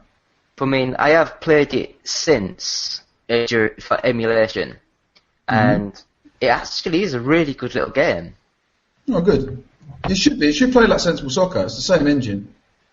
I guess it's so different being like side-on view sort of. It just looks totally different. But yeah, so I just wanted to mention that, and as I knew we had you on today, I was on Steam. I was so close to buying Cannon Fodder 3 just to see how bad it actually could be. I've not seen it yet. I've actually not played it yet. To be fair to them. Some people have said the core game is sort of there. Mm-hmm. It's just covered in it. One of the reviews said it's like a fine meal that's just covered in tomato sauce. Right, okay. So you can still taste things, kinda, but it's just overpowered by a lot of crap. But the basics are still sort of there. Okay. But, while I was there, another review sort of said just buy it on good old games, the originals. So I actually bought Cannon Fodder 2, Sensible World of Soccer 96, 97, and Sensible Soccer 2006 while I was there. Oh, good stuff. So I bought a load of games on good old games. So I don't know if you get any royalties from any of that. Or in theory we do, but, the royalty statements always say 0 at the bottom. They have done from Codemasters since we sold the company 16 years ago. So there you go. Maybe it's creative accounting, or maybe it's the truth. But yeah, so I just wanted to pitch an idea for you, see what you thought. Mm-hmm. I've always wanted, and I thought it'd be perfect as a mobile game, something called like Sensible Sports, where it's like a simple, like the Sensible characters, like a golf game, a football game, maybe like a basketball, cricket, golf, like little tiny one-touch things to do. What do you mean by one-touch things to do? You mean like Wario-style mini gameplay? Yeah, that kind of a little mini compilation sort of thing. So you get one bit where it flashes on saying score a penalty, and the little bars going across the side, and you just tap it. Or like with the golf, it's just stop the swing at the right time to hit it right. So it's like a one shot. Yeah. In sports. There's an interesting idea. It wouldn't really feel like Sensible Soccer, because Sensible Soccer is about the flow of lots of gameplay. Yeah. It would be more like a kick in New Star Soccer, maybe. That could possibly work, a sports-themed thing. We have to do various sporting things. It's quite an interesting idea, actually. I mean, we've done on mobile. We did Sensible Soccer on mobile in 2005 on the Nokias and that. And we I think did that's rugby. where I got the idea from. We did a rugby game as well. We did It was quite good. I like that. Did you see the British Lions rugby? No. No, we did a rugby game. It's like Sensible Rugby. It's a lot of fun to make, actually. So I very much wanted to do when we did Sensible Golf. I would have liked to have done cricket, rugby, other sports, you know. But unfortunately, the golf wasn't so good. Kind of like took it down a little nosedive. I felt anyway. Yeah, I mean, I tried to play the Sensible Golf, and it was quite hard to actually get up and running. I don't know if that's just the emulator I was using, but yeah, it just about 20 minutes trying to set it all up, and it just didn't seem to load. It's just a bit boring, to be honest. It's a bit dry. It's not got enough fun, not enough entertainment, not enough humour, enough animation, enough life to it. It's a well executed dry golf game. The putting's a bit flaky. I don't know. I don't really like it. We kind of effectively rushed it out a bit at the end, so I'm not mega proud of it. So, I mean, would you still say that the Sensible Soccer is probably the best overall game that you sort of like developed? The best game we ever developed was SWOS, without a doubt. Sensible Model Soccer, hands down. I mean, history will tell you that. I've said this before, but it's voted one of the top 10 influential games of all time. By a distance, it's our best game. Then you'd have got things like Cannon Fodder, Megalomania, Whizball, probably for how influential they might be. And then you've got stuff like WizKid and Shoot 'em Up Construction Kit, Parallax, Microprose Soccer. I'd kind of grade it down like that, and then maybe 3D Tennis, Insects in Space and some of the budget games, and golf. Probably down there. Because, I mean, I know that, I think I never had the Commodore 64. We went straight into, I think it was the ZX Spectrum. Mm-hmm. And so I never played any of your earlier stuff on the Commodore 64. And I think we didn't get an Amiga. I think we got an Amiga 500, but it was after I got the Mega Drive. Mm-hmm. And to me, it was always, I always loved Cannon Fodder, and my brother loved Megalomania. Uh-huh. And as I think I've told you before, we did not know it was when you're 10, you just do not know it's the same developer. Oh, I see. Right. Okay. Yeah. It's just a game. Yeah, and it's just so funny how, I can be honest and actually say Sensible Soccer when I was between 10 and 15, Megalomania and Cannon Fodder, they were easily in my top 5 games. Good. What are the other two? This is going to be really bad, but I loved Player Manager. Uh-huh. And going back to it now, it's so bad. But I love that game so much. And I think it was the original, was it Championship Manager? Oh, right, football management. 2 football management games. Yeah, I used to just love that. I loved all the sort of just the normal football games, and now I love the arcade races, but back on the Mega Drive, they just didn't. I think it had to be 3D for it to flow. You're playing these on Mega Drive, these games, or on Amiga or ST, the Sensible games? When I first played them, they were all on the Mega Drive. Okay. But all the management-y ones, they were on the Amiga. So you played Sensible games from the Mega Drive, and Yeah. what did you like about Cannon Fodder and Megalomania on the Mega Drive you didn't find in other Mega Drive titles at the time? Or were there other games that type? Like Cannon Fodder's a very different game from a football game, right? Yeah, but to be honest, we had a computer store that came to. We never had a shop that sold games. Uh-huh. And we had like a little store that came, and I befriended the guy, so I could basically go and get any game I wanted, play it, and bring it back. Mm-hmm. And I used to do that all the time, so I was playing every game every week. But for some reason, it was only as I say, it was Megalomania, which I absolutely adored. I think it was the fact that it was, especially for like a 12-year-old, it was advanced and complicated, but not too advanced. Yeah, it was well, easy to sort of understand. I think we were quite good at Sensible at making things accessible. If you look at SWOS, is the best example. Again, there's so much stuff in there, and you can kind of get it in digestible chunks, so it doesn't throw you out too much. And it's good you say that about Megalomania as well. Megalomania is a game would be interesting to remake on an online platform multiplayer. Mm. Like that kind of stress of who's going to get the nuclear weapon first would be fun. Yeah, I will say that annoyed me though when you got into the later levels, and it was basically if you didn't develop your nuclear weapon within about 3 minutes, they sent theirs over to you. You know, it got very hard. You know, towards the end of the game. Yeah, exactly. Yeah, exactly. You had to walk out all over in a flash. I imagine that's what it's really like, though, right? You're sitting there in Japan having some breakfast, and then suddenly you're dead, and so is everyone else in the same city as you. Must be pretty scary. I mean, I don't know why, but literally just a few weeks ago, I was doing a bit of research into the American. I don't know what program it was called, but it was like they had satellites up in space, and whenever it detected a Russian nuclear launch, within half an hour, it was all automated, and they'd send a response straight over. So basically, if they launched their nukes, then they'd automatically send theirs back. So there was no winners. Okay. America would just say, if you don't kill us, we'll just kill you. So everyone just disappears. Yeah. So it's just... Well, I think America, how the hell was it? It wasn't Russia, it was like some place right next to Russia where they actually bombed first, just so Russia couldn't escape. Okay. You know, it was like, I don't know who they are now, but it was just, they just like nuke all around them, so it's basically they couldn't get all the trucks and stuff out.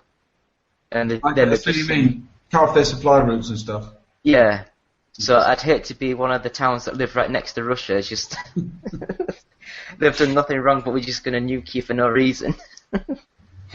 Yeah, we used to have this saying in when I was at school in Essex, where me and Chris were in Chelmsford, where we set Sensible up. There's a town nearby called Danbury, which is on a hill. And there used to be this saying that Danbury was the highest point in a direct line between Moscow and London. This used to be the crappy rumour we used to say in the school, you know, about nukes and weapons hitting you. Not really understanding how it worked too well. I'm sure it was all lies. It's all in good fun, though. Yeah. Unless it actually happens, and then it wouldn't be so much fun. But I think, as I say, everything's automated, so you wouldn't live long enough to work out what's happened. Everyone would just send the nukes over to everyone else. You know, so there won't be much of a world left. That'd be the only place they'll be alive, on the South Pole. Those guys, no one's going to bother with them, are they? Come on. So, I remember one of my favourite comedy series, Blackadder. What was that? They was talking about, in Blackadder Goes Forth, one of the characters asks, why did World War I start? And then he replies, basically, it was too much effort not to have a war. Because there was just two vast opposing armies just built up so much that the idea is that they're both to deter the other one from fighting. But then the other character says, well, why didn't it work? And then he says, well, the idea was bollocks. The idea that you're going to prevent a war by providing all the means there is for a war. Did you see the Dawn of the Planet of the Apes film recently? I haven't, no. Yes. Yeah? Because I thought that was really interesting, because it's actually about what you said. Two guys who don't want to go to war, but they've got to because their people want them to go to war. You know the end of the film? I thought that was really quite a cool message to get across. The leaders don't always want to do it. Yeah. Sometimes they've got to do it. Did you get this message? I mean, I think that's the problem with like politicians and all that stuff. A lot of the stuff they don't want to do themselves, but they have to. Mm-hmm. You know, but it'd be nice if they would actually be honest about it and say, instead of all the bollocks that goes with it. You can't, can they? But it's Yeah, I just don't so want to funny. do this, but I have to. Well, no, it's just so funny how, like, let's just say the Liberal Democrat leader, when he sort of said before, like 5 years ago, whatever it was, if I get into power, all the university fees will not rise. I'll abolish it all in the UK. And then as soon as he got in as a deputy, whatever, the people in charge said, yeah, we're not going to do that. And he had to sort of say that, you know, his plans are not getting done and the fees are going up. So, I mean, how the hell are people expected to believe what he's saying now if 5 years ago one of his main points was just laughed at? Well, it's like a kick in the teeth, really. You can't really say anything because it's bad because it wasn't his choice, so he had to do it anyway. But even if he says it wasn't my week because he went through with it anyway. So it's a double-edging him. So he's kind of screwed. Guys, I've got a challenge for you. Oh God. Right, I'm thinking about this general election coming up really soon. And we've got a number of different parties that we've seen on the TV. I think we should come up with a game to represent each party. A game? A game? No, like the game that is the Green Party, the game that is the game that's Labour or Liberal or Conservative. I think it'd be quite fun. Or does it have to be accurate? It has to be 100% accurate.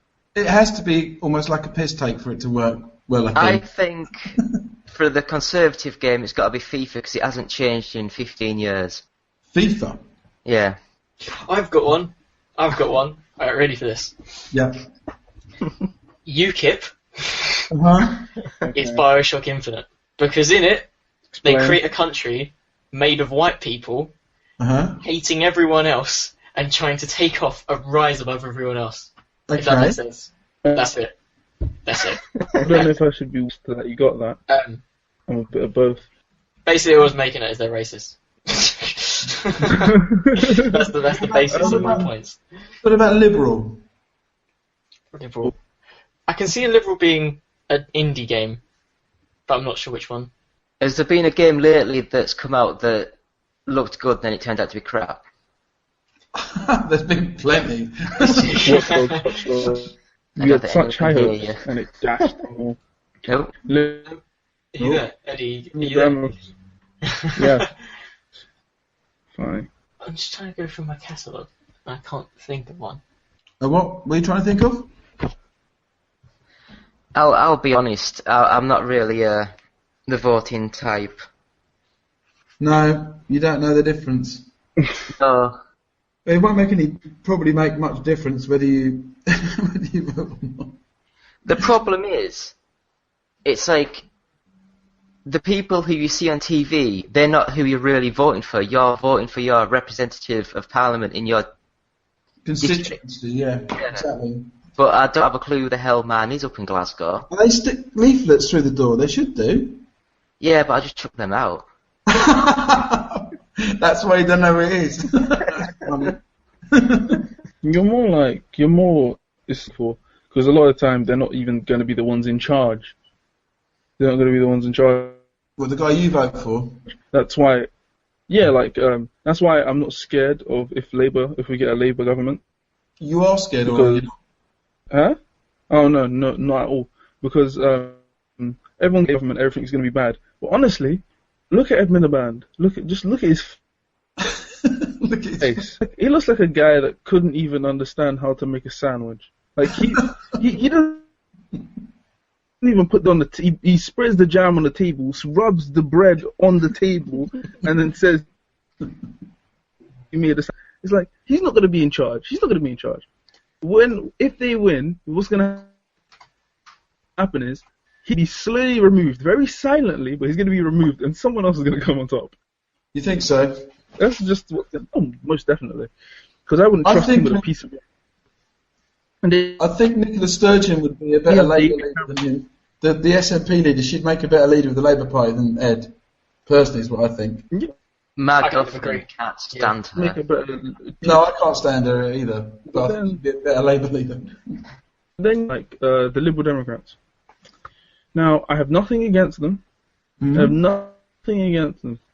They always have the tendency of never being able to win, never being able to run a successful campaign. They have that tendency. So you vote for them regardless, but they never go like past the first hurdle, which is very annoying.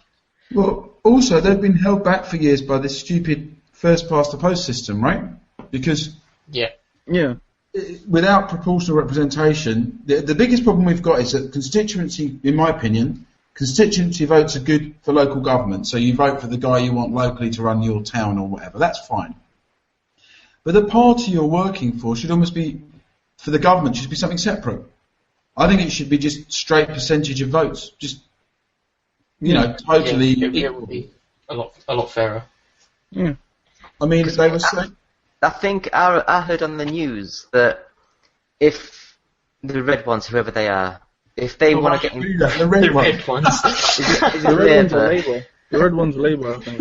If Labour want to get in power, even if they get all their votes, whatever, they've only got like 300 and something, but they have to get 678 to get power. Mm-hmm. So then they have to get like the Green Party on board, and they have to get another party on board, another The majority, yeah. to actually get it all up. It's like, no, if that party wins the most votes, they should be in power. But it's not about the votes, it's about the seats. So I read something that said something like... You have to have a majority, don't you? It said something like, even if UKIP get 15% of the votes, they could end up with 2 seats, which is like less than 1% of the votes. and they also said that Labour could get less votes than the Tories, but end up with more seats. Yeah. And then there's another party which can get much, much less bigger, like the SNP. They can get like 2% of the vote in the UK and end up with about 6 seats, or 8 seats, or whatever. So it's a very bizarre and twisted way of... The SNP is much more than 6 or 8, but they can get a relatively small amount of votes for a lot of power, yeah? So this is the... I think it's obvious that there's a problem with the system, but someone doesn't want to fix it, so they don't. Because it benefits Tories and Labour to not fix it. And they're always in power, so they're never going to fix it. Also, tactical voting. People have this thing about tactical voting, which really annoys me. So do I just don't vote. That's my tactic. It's like all these people recognise there's something wrong, but instead of doing something drastically different to improve things, they're going to go for the lesser evil, which makes it kind of just not really working. That's what I think of it anyway. It's the old method of no, not the devil you don't. It's basically that method. They're not. If people try something that's probably not going to work because they don't want to take the risk. It's just that simple. When it comes to government, you can't. When it comes to like your government, you can't be of the mindset of I don't want to take a risk. You need to take a risk. That's the whole damn. You'd hope so. You'd hope people take an educated risk. That's the thing, though, they don't. My biggest problem with just go with what's popular. All the people at the moment, it doesn't matter who you vote for, because they've all got the same sort of people who advise them, all the party behind them and everything. So they all, and everyone's forgetting the fact that England now is not the England that it was 20, 30 years ago. Back then, we were one of the leading powers. Yeah. Whereas now, we get told what to do off, like China and Russia and... The sad also ran. Yeah. So it doesn't really matter who we have in power. You know, we're basically joining up with America because they're crippled like we are. So we're thinking if we're together, we're better than... So we're both trying to help each other out. And it's... In my mind, the biggest problem is whoever you're voting for, no one's going to overpower the big corporations. No one's going to take on the big banks. And until you do that, you're really not going to get much change. You know, it's just going to be more of the same thing. You know, why, in my opinion, I look at us with more and more big foreign corporations coming into the country, and some of them not paying tax, some of them paying tax properly, some of the bigger ones not paying tax properly. But the point is, what long-term benefit do they give the country? Yes, they give us jobs, but if they weren't there, then other companies would be there to give them jobs. They were British companies. The best example would be Starbucks. Starbucks has just taken the place of family coffee shops around the country. And yet they don't pay tax. They don't employ. They're not run by families, so you've lost your family business. Often they employ foreign workers at very low wages. Yeah. So where's the money staying in Britain and going around Britain there? I don't really get it. All they're doing is taking out small businesses, and I wonder who's going to address those kind of issues. Because it's incredibly funny how people complain about people like just from the working class. People complain about people not paying taxes, but then they will go to Starbucks and buy a coffee. Yeah, exactly. Yeah. When that company alone is probably avoiding more tax than everyone in Britain who's avoiding tax. Yep. This is the problem. This is the problem. It's a very simple problem with a very simple solution that this country has is that they spend too much time complaining. I went to a school, some of the brightest kids I've ever met, but they'd spend more time complaining about everyone else saw instead of doing something. So instead, they went downhill to them, and it's just a lesson that people need to learn. Stop complaining, like just companies coming in and English companies not having a chance, because the exact same chance as foreign companies. The only difference is foreign companies have, the faster you get in, the more chance you have, and English companies have a greater chance because they're an English company. That's not how it works. America, there are foreign companies that are taking over America, and American companies are going over to foreign areas because they're quicker. It's that simple, because they understand the faster you go into a different country, the easier you get. The companies that are from that country expect to have an opportunity. It's not going to come to you because you expect it. When someone else isn't expecting, actually go for it harder. It's that simple. It's basically, again, the mentality. How much do you want to win? If someone else wants to win more than you, they're going to. It's that simple.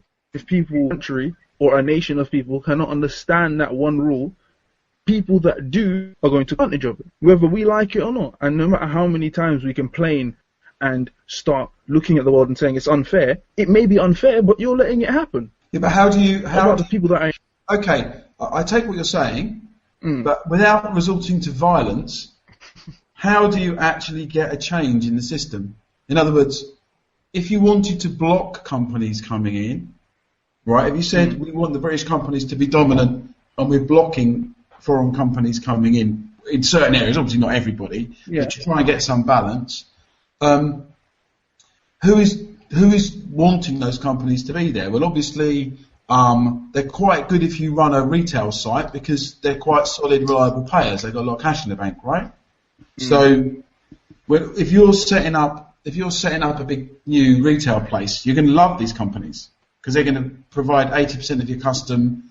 They're set up to be in these big things. They've got easy reach of warehousing to bring stuff in and blah, blah, blah. This is bigger companies, not just foreign companies, but British companies as well. This is about bigger companies, really.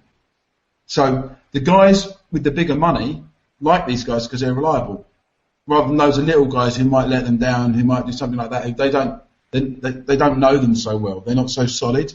They might fall over a bit more easily. So if you trace everything back, I tell you what, this is a detraction from this, but it maybe gets to the point of where the money's really going. So I've been doing a lot of speaking recently at different games conferences.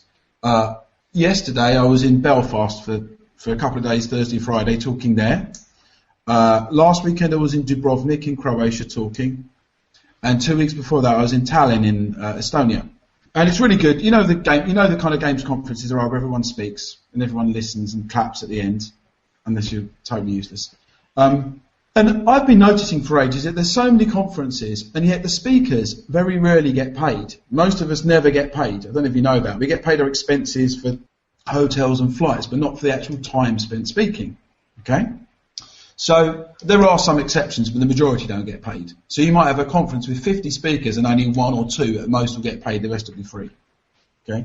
The reason is because the assumption is that the speaker needs it to promote themselves, so they'll do it because they want it, or they're getting a salary from Microsoft, Sony, whoever they're working for. So I was kind of thinking, after doing this for a few years, I'm like, well, maybe I should start asking to get paid now to do this, because some people are going to go there because they want to see you speaking. It's like having a theatre where you don't pay the actors, right? So I was talking about this, and I was asking someone about the conference organiser, what about them? Now, and I discovered that the conference organiser is not really making much money either. They're basically spending nearly all of the money on the location, okay, that they're putting the event on. The location hires itself out. So the conference organiser is normally not making that much profit. So most of the money they're getting in is going on that they do promotions, they get some sponsorship, which helps them. In fact, the guy in Dubrovnik, his sponsor pulled out at the last minute, and actually I think he lost some money, which is really sad because it was a brilliant conference and a brilliant place.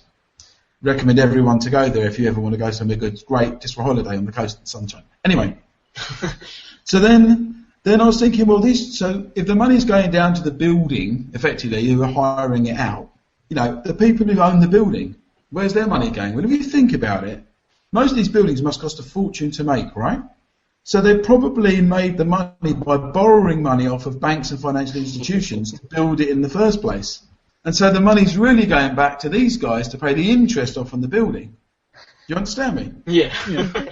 So we're turning up for free. People are paying 200 quid each sometimes to get into these things for a ticket. They're not cheap, right?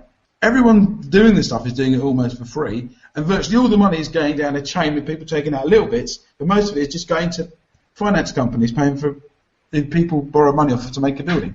It's incredible, isn't it? So I worked it out, and I think this is whichever way you look at any situation, it seems to go back to these same places. This is why I think the big corporations are so dominant, because I'm sure that they get their money. They borrow a lot of money as well, remember, for various things. I'm sure their money comes from similar sources as well. So I'm getting more into this kind of conspiracy theory as I get older. Because I can't seem to work out, most people don't seem to have a lot of cash at the moment, I mean, when I actually set up my own game shop when I lived in Thirsk, a tiny town in the northeast of England, I would have been 21, so that's 13 years ago now, something like that. And to buy the games in, if it was an EA game, it was £26.50. So if you add the VAT on, it's like £31. And if it was like a Sony game, I think that was £24, so it's like £29 with VAT. And so I had to sell the games between $34.99 and $39.99, because for 1 week, just the rent, the electric, and the everything was about £200 I had to have. Okay. And I was just struggling by, and then Tesco's decided to sell games. Now, where I was living, there was no game shops. I was there on my own, so I was doing, not brilliantly, but I was making about £600 a week. Okay. And then Tesco's come in, and they were selling all their games for $29.99. Undercutting you. And that annoyed me. And I struggled for like another year, then I had to close the shop. And then literally the week after I closed, Tesco's games went back up to $39.99. It's just bastards, But I guess that's what they do. That's why there's no, their shops are everywhere now. That's what they do. They just undercut everyone. Well, look what they say about food. It's the farmers who often take the hit on the food when they give you food, The suppliers are taking the hit. So, things have changed. When we used to have, you look at Sensible Soccer, our old games, so it'd be retailed around about 20 quid, okay? We would make, we'd make a £3 box out of that 20 quid. And then about 55%, so that would be about £11, would go to would be for the distributor. So it'd be like hang on, and let me work it out. VAT came off first. Then once the VAT is off, 55% went to to Smith's stroke the distribution company. So to Smith's stroke the lorries that drove it there. Yeah. And then we would get paid a percentage of the money after all those things. So after VAT, after that, after manufacturing costs were off, after marketing costs were off, we'd get a percentage, which ended up being, on Sensible Soccer, which was our best deal, about £3. So that was about right. So, yeah, I don't know, how much would you be getting? If you sold a £20 copy of Sensible Soccer, how much would you make as a retailer? The easiest way to work it out was the control pads and the memory cards for the PS2 were $19.99 to sell. So they were costing me £12 to buy in. So plus the VAT on top, they were costing me about $14.50. So if I sold it at the proper retail, I was making £5 per item. Right, okay. You know, but because all the other shops, well, Tesco's, they were selling it for basically what they bought them in for. Because to them, they didn't care about selling the games. They just thought, oh, if we have the game for £30, we're making all the money on the groceries, and then they'll just pick that up while they're here. So why do you think Apple invented the free price point in the App Store then? Because it's exactly the same. You know, obviously there were some PC games before that, but that's what's destroyed the mobile games industry. It's now the average game. Here's some really, really interesting stats for you, okay? The average game costs, on the App Store, iOS game we're talking about now, costs about $25,000 to make, right? Which is pretty cheap compared to console games and stuff, and very cheap actually, you know? That budget-wise puts it down with probably something like Whizball for sensible games, or even lower than that, allowing for increasing money, okay? To give you an idea. But the average game only makes $5,000. So the average game's losing $20,000, right, on iOS. Now, last year, there were 95,000 games. Now, if each of those 95,000 games lost an average of $20,000, it means the whole market of developers last year lost $1.9 billion. Wow. Right? Which is why only hear developers moaning about Apple. That's the reason. Because everyone picks out the successful games and goes, look how much Candy Crush, Clash of Clans, or whatever are making. And they're making a fortune. But the marketing they're spending is scary. Like, someone told me that Clash of Clans was about £1 million a day, which is quite hard for some of us smaller companies to compete with. And they are making good money, but there's very few games making good money, and you do get the odd breakthrough game, but most games are losing money. To the point where, for professional games makers like me, it's not worth supporting the platform, almost. Because you know you stand to probably lose money if you want to make a quality game. It's okay if you're a student or someone starting out and you just want to put something out there to try something out, but if you've got any reputation to uphold, it's actually a very dangerous platform. And if you look at what King, who did Candy Crush, and Rovio, who did Angry Birds and that, they can't even get their next hit game. Look at how many billions of users they've got, and they still can't get their next game to be a hit. That's a massive problem. I think that's what happened with the Minecraft people. They did Minecraft, and then they had loads of games in early stages of development, and not one of them games, when they product tested them, they didn't say who they were from. They just said, you know, there were these new games coming. Absolutely. What do you think? And all of them said they were shite. You know, everyone just said it's a rubbish idea. The concept's rubbish. The art rubbish. So I mean, that's why. I think it was Scrolls that they were working on for so long.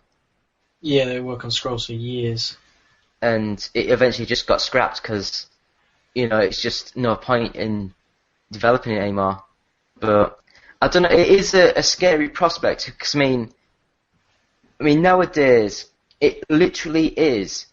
You need 50 to 100,000 just on marketing, just for people to realise it's a new game coming out. It's just not worth doing. I mean, would you risk that when you know the average game is losing 20,000 on development alone? What's the point? You might as well stay at home and watch telly.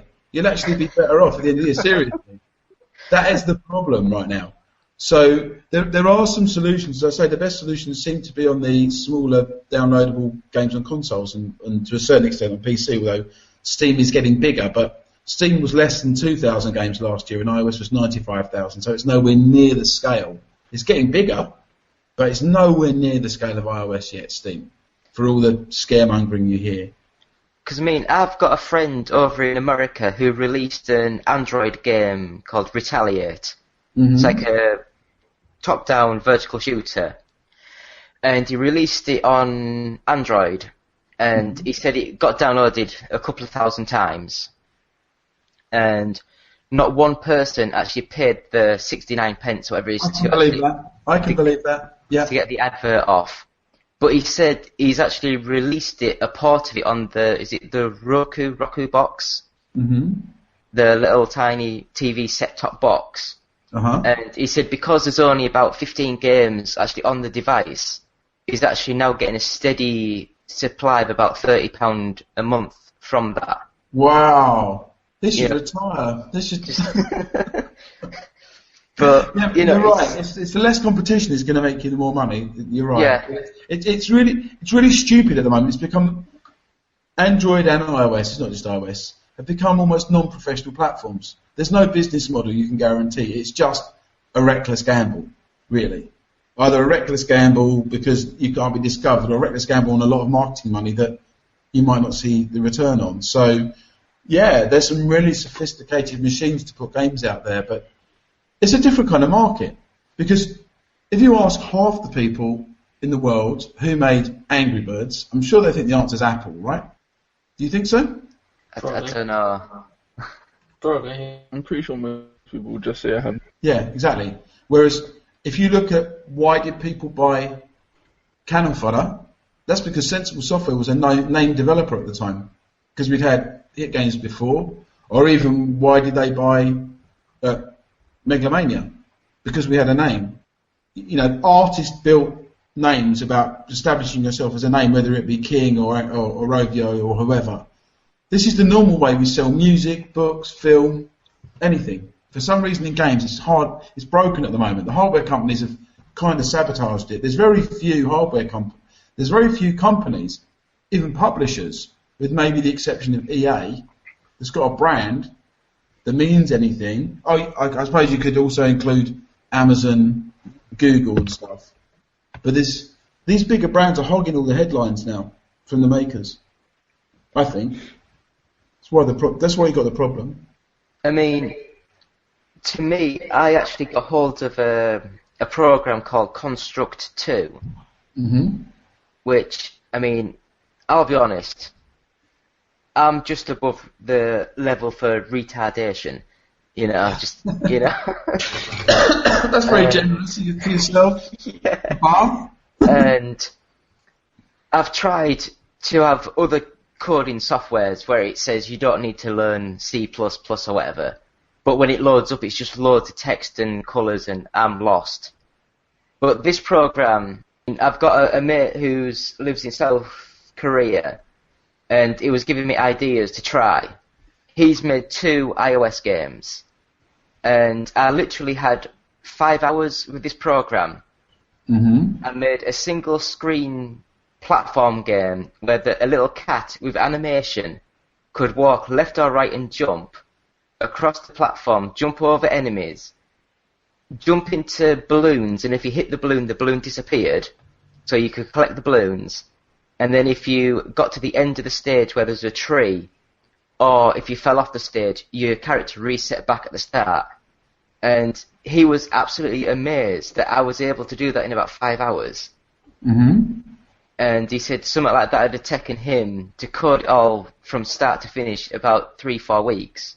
And he actually knows what he's doing. You know, and I was just guessing a lot of the stuff. So, I mean, I think, and this program, if you pay, I think it's like 80 quid for the full program, it's actually got a save as, and it'll save as either a Wii U file, Android, iOS, Facebook file. You know, it'll just save as whatever, because it's like a web sort of based design program, and I'm tempted to actually buy it. It seems really good. So I mean, have you ever dabbled with any of these sort of like stupid little thing, or is it because you know what you're doing, you actually know exactly what you're doing? I don't know. I mean, I've never coded or done that. I just design and tell people what to do. So I design. I used to do all the art as well, but these days I just design things, draw lots of pictures, write loads of documents, sit over people's shoulders and say do that, do that, do that. Working with programmers. No, haven't really been involved in that kind of stuff too much. I guess we made shoot 'em up construction kits, so I've made something that helps people to make games. But not really been involved in the end of using it. No, I think at the moment we've just got such a strange market. You've got a AAA market which has got amazing production values. The only problem there we mentioned before is that there's not enough variety in the games. There's not enough movement with different stuff coming in at that level because it's too much of a financial risk. And then at the bottom end, you've got huge, vast mountains of games which are basically mostly rubbish. You know, a lot of them which are very poor clones of a game that was good, which have got no commercial value, which have basically been learning processes for students or people who just set companies up, which quite frankly, in my opinion, shouldn't be in the same pot of games as games made by professionals that are trying to put them out as new IPs. I think you wouldn't have the under 12s Man United team running out with the first team, would you? And that's kind of what we've got in the, you know, with the Apple and the Google markets at the moment, unfortunately. Basically, the big word used by us is about a lack of curation. That's the word, you know. Like a shop with food dating back to 1958 still in the back shelves. Or games that don't even run anymore, because half the games aren't running properly in iOS 6 anymore. So it's crazy. But until from Apple's perspective, games are only 1.5% of their income. So they don't really give a shit at the top level anyway. Yeah. This is the problem. So, and then on the console end, I mean, I don't know. I mean, you tell me, as outside of the AAA games, how does it work as a consumer of console games right now or PC games? I mean, to me, the indie game, there's literally a hell of a lot. It's taken off so much faster in the last couple of years, because as we were talking before, there's literally about 6 to 10 AAA games on a console every year. So they have to fill up the schedule with other games, and it is literally just... There's no mid-tier developers, like you said. So they kind of had to resort to going to indie developers, in a way. Well, some of the indie developers are capable of being mid-tier developers, but they're not given mid-tier budgets. No, yeah, absolutely. So they can't make a mid-tier game. They can't do it. I remember when Microsoft announced their ID program for Xbox, it was kind of backwards in the sense that they were saying, right, yeah, we want indie games on our platform. We want to help you be successful. But then they were saying, we're going to take quite a hefty cut of the money it makes, and then also you cannot publish on any other platform. And that kind of led to it then made the indie developer it wasn't sustainable. The indie developer was never going to make enough money to go on and make another game. To be fair though, I think the ID Xbox, same as every other online platform, they all take roughly about 30% of the cut.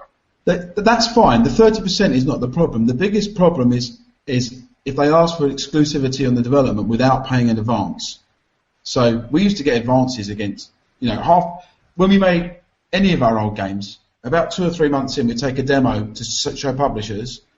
They would sign it up, and then they'd give us money. Anything between £5,000 to £1 million we got in advances on different games.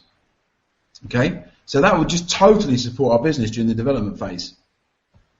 It would make us a secure business, so we could focus on making the game. What's happening now is that these publishers don't. Sorry, I'm waving to my daughter. She's just going out. At this time of night. Yeah, she's going to see her boyfriend. He's looking off work soon, I think.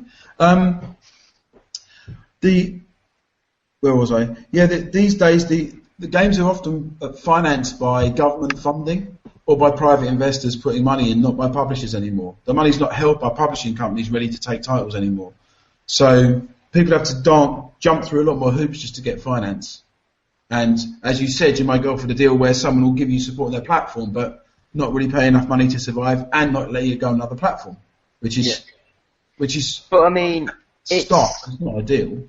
It's weird how some developers, like the guys who did the IDA app for the Xbox One, they basically said they had an idea. They didn't even have the game. They just had the idea and a little red box bouncing on the screen. And Microsoft loved the sales pitch that they got. So they basically said, here's the money for the game up front. Make that game for us. You know, so I think it does depend on. I mean, I've chatted to. Hang on, whose idea was the game? It was the developers. Okay. You know, they still own it. It came out for PC and Xbox One. That's great. That's good.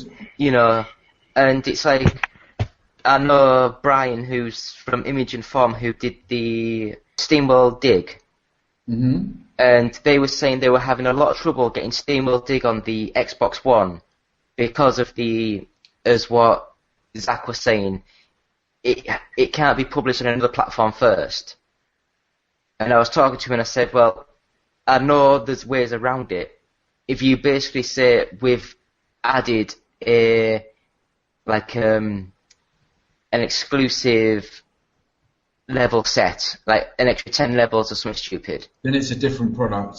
Yeah, so you can call it a Game of the Year edition or something, you know, and that's the way to get around that deal where the game itself, it won't cost too much to add a couple of extra little bits. Yeah, I know it's annoying, but you have to look at it from Microsoft's point of view. Why should they pay and publish something if it's something that's been on another platform 2 years ago? That is true, but we shouldn't be relying on the platform holders like Microsoft to have to do this anyway. It sounded, at first it was kind of like the consoles were there and they were saying, come to us, we want you on our platform because we need it. We want console exclusives. And now it seems like it's developers are going to consoles and going, please, can we put our game on your platform? We need the money.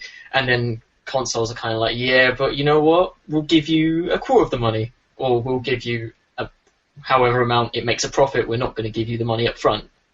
And it seems like there should be some kind of middle ground where. But I think the problem is Microsoft.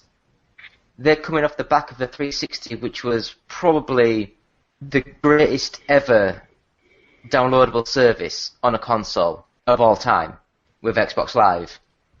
And they're coming from that with, they're thinking, we'll just keep all the paperwork and all the contracts the same as it was and move on to the Xbox One. But they're forgetting Sony, after the PSN debacle that it was on the PS3, they've come on the PS4 and they've like, yeah, you can publish whatever you want, no fees, you can do this, you can do anything, you know, just come to us, get a contract and it's done.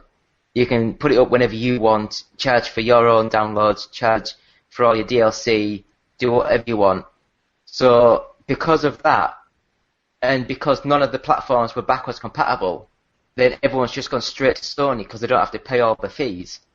Well, it's good what they've done, but, you know, we're really struggling with the new digital age right now to understand what to do publishing-wise. So if you think about it, the problem we've got with too many poor games coming out is purely because they're digital and it costs nothing to produce them.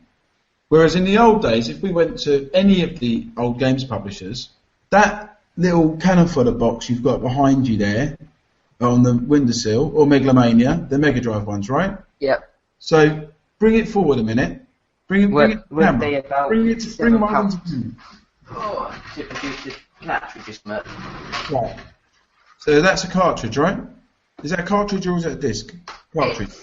The cartridge. Right. So you've got a cartridge. You've also got hold the box up. You've got a plastic box. Inside that plastic box, you've got that cannon fodder thing, which is actually a paper inlay, right? So within the publishers, they'd price that up, and that would probably cost about 50p to physically make the packaging, plus, I don't know, a few dollars to make the cartridge, right? Yeah. You've got physical cost of goods of, let's say, for argument's sake, £2 a unit of what you're looking at there. Okay? Just that £2 a unit meant that they would only take on very few games of good enough quality, because they had to outlay £2 a unit times 10,000 units is 20 grand just to get the stock into the shop. Nowadays, it costs nothing to get a game onto a digital platform, to get it up there to be downloaded. So, in a way, what I'm saying is that creation of that physical unit was a natural quality control barrier. Because rather than the publisher going, yeah, we'll put every game out, they said, well, I'm not making that game. That's not going to sell at all. And I'm not spending £2 a unit to make it. Since we've gone digital and that cost has come out, now every game can reach the market without any overhead of manufacture. But that was a natural gatekeeper for quality. Yeah? Yeah. So what we're now seeing is the hundreds of thousands of games with no quality check at all, which is making them impossible to discover. So I said, you talked about the lack of middle quality games. There are some out there. They're just bloody hard to find. You know, with huge choices of, because most of these games you can only view them 20 at a time. If there's a million in the pile, you got to press the next button 50,000 times to see all the titles. Unless you know what you're looking for, then it's pretty useless. Yeah, so, and if you know what you're looking for, you're never going to find a new IP, because new IPs they're either marketed to you, which is going to cost a lot of money, or you stumble upon them. So for these kind of reasons, we're still getting to grips with digital, and we're still not fully addressing the role that publishers had. Because publishers, unlike platform holders, did want to identify the best titles only. They didn't want all the titles. They didn't want lots of titles on their platform, on their label. They wanted the best. Because they had to pay for manufacturing for them. They had to pay advances to developers for them. They were more selective.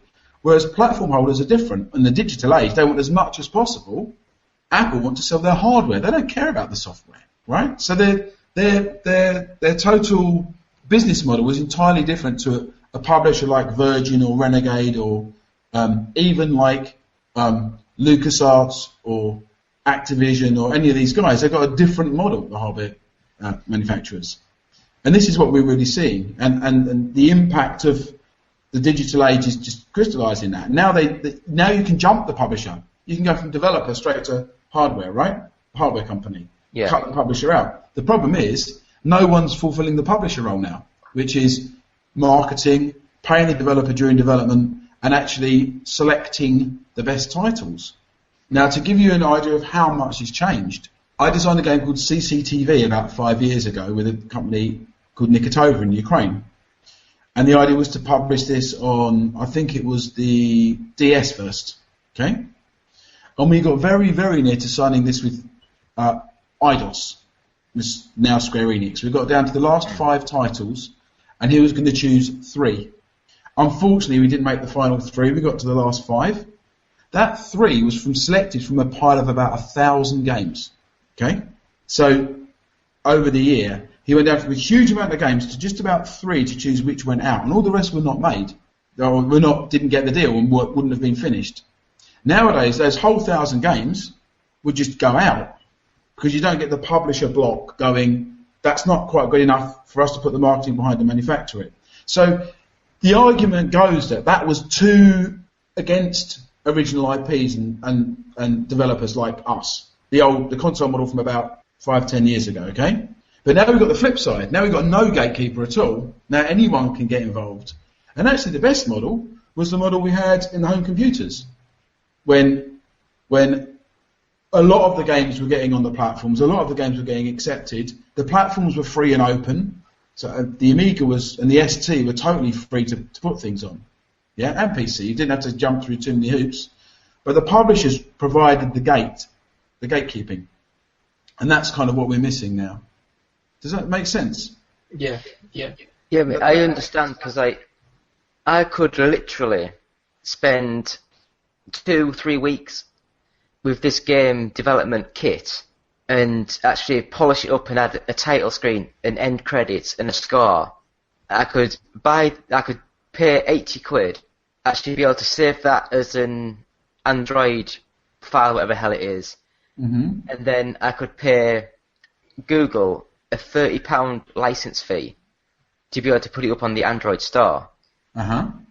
So for me to make a crap game in under a month, I could actually have it up ready for Google to submit or decline it.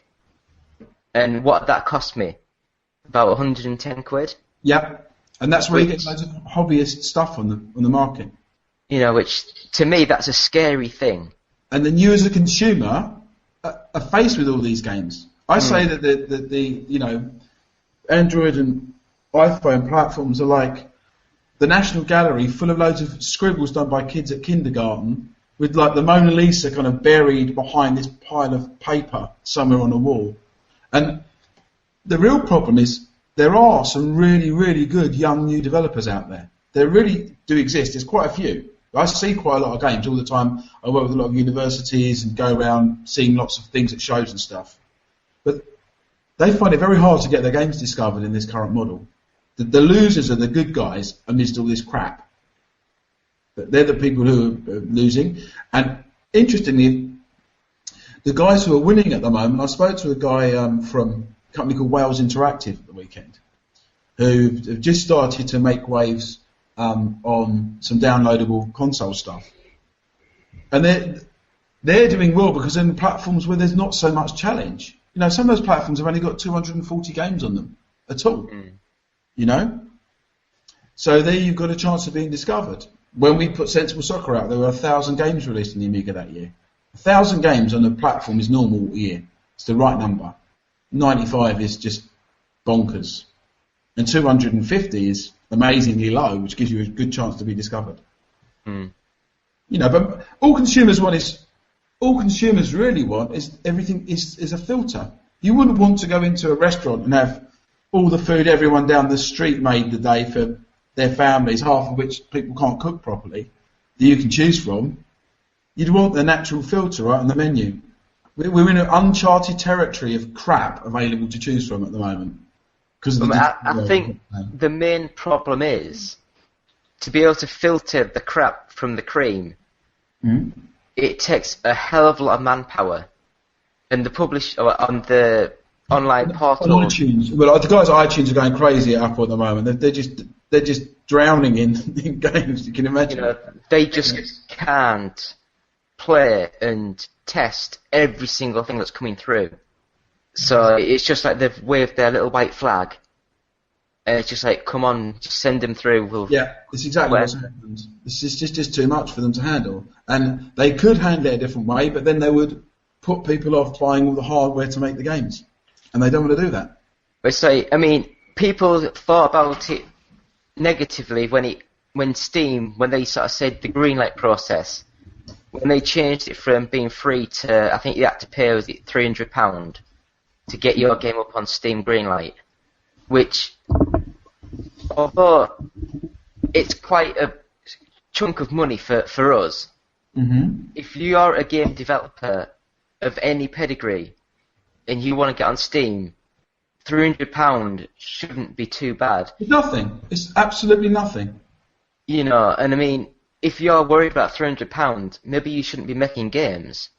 You know what you're saying is 100% correct, and it's what I've been saying to Apple for ages. Why can't we pay you $3,000 to put our game in a different category as an advance against the 30% of the money you're going to make? So what we're saying is, we think our game is going to make at least $10,000, so we're going to pay you the $3,000 you'd get up front, okay? Basically, and then just take it away from the sea of rubbish. But it doesn't need to be 3,000. It could be, you're right, it could be 1,000, it could be less. Doesn't matter what the money is. The point is that to show that you're serious. And let's face it, the average game's costing $25,000 to make. What's an extra $1,000 in the submission process to Apple to give yourself a better chance of your game selling? Yeah, I totally agree. I think, as you say, if the game's 20 grand to make, by all means, take an extra, even if it's just £500, £1,000, and then that company knows that you've got the financial backing to actually not just release a crappy Flappy Birds clone.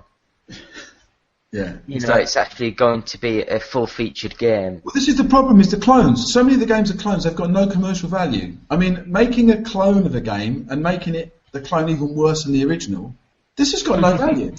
You know, if you're going to do, like a clone of Bejeweled and call it Candy Crush and make it really, really good, that's fine. It might be a bit of a clone, but at least it's a well-executed clone. If you're doing something original and interesting, it can be a bit rough around the edges. But if it's just a crappy copy, which is what 90% of these games are, yeah? Or they're not even full games. They've got no value. And 40% of them are never downloaded once, by the way. Why they keep them on the store, I've got no idea.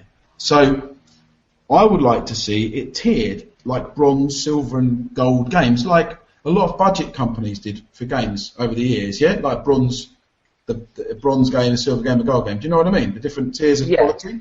I mean... yeah. They could easily do that. Yeah, I mean, as you say, it's like bronze tier, you pay your normal $100 a year or your $30 submission fee. Silver tier, pay £500. And for gold, £1,000. And then that way, you know, if the developer is serious, absolutely, 100%. They want to have that gold star on their game. That's exactly what I believe. Because you're right. If you're serious, £1,000 in the big scheme of things is nothing, right? Mm. And then people would go, but it's not fair on up and coming people. But you could say, you know, the really popular games in the tier below, you could like give them a nudge up. Then. But you could also say that if you're an up and coming developer, get 5-10 games out on the $30 bracket, just so you can go to someone and say, look what I've done. Mm-hmm. And then maybe they will sort of say, those games are amazing, we'll give you an advance to actually be able to go and get the next step up. You know, but you can't just go straight in with no experience and expect the best game. You have to work your way up at it. Like I say, it's very weird. We've not been in this place before because everything else has natural quality control in it. In everything you buy, you know, no kid's going to go, I've just designed a car and then stick it in the shop next to the BMWs and the Audis and stuff. Just not going to happen, is it? So, is there anything else we need to discuss?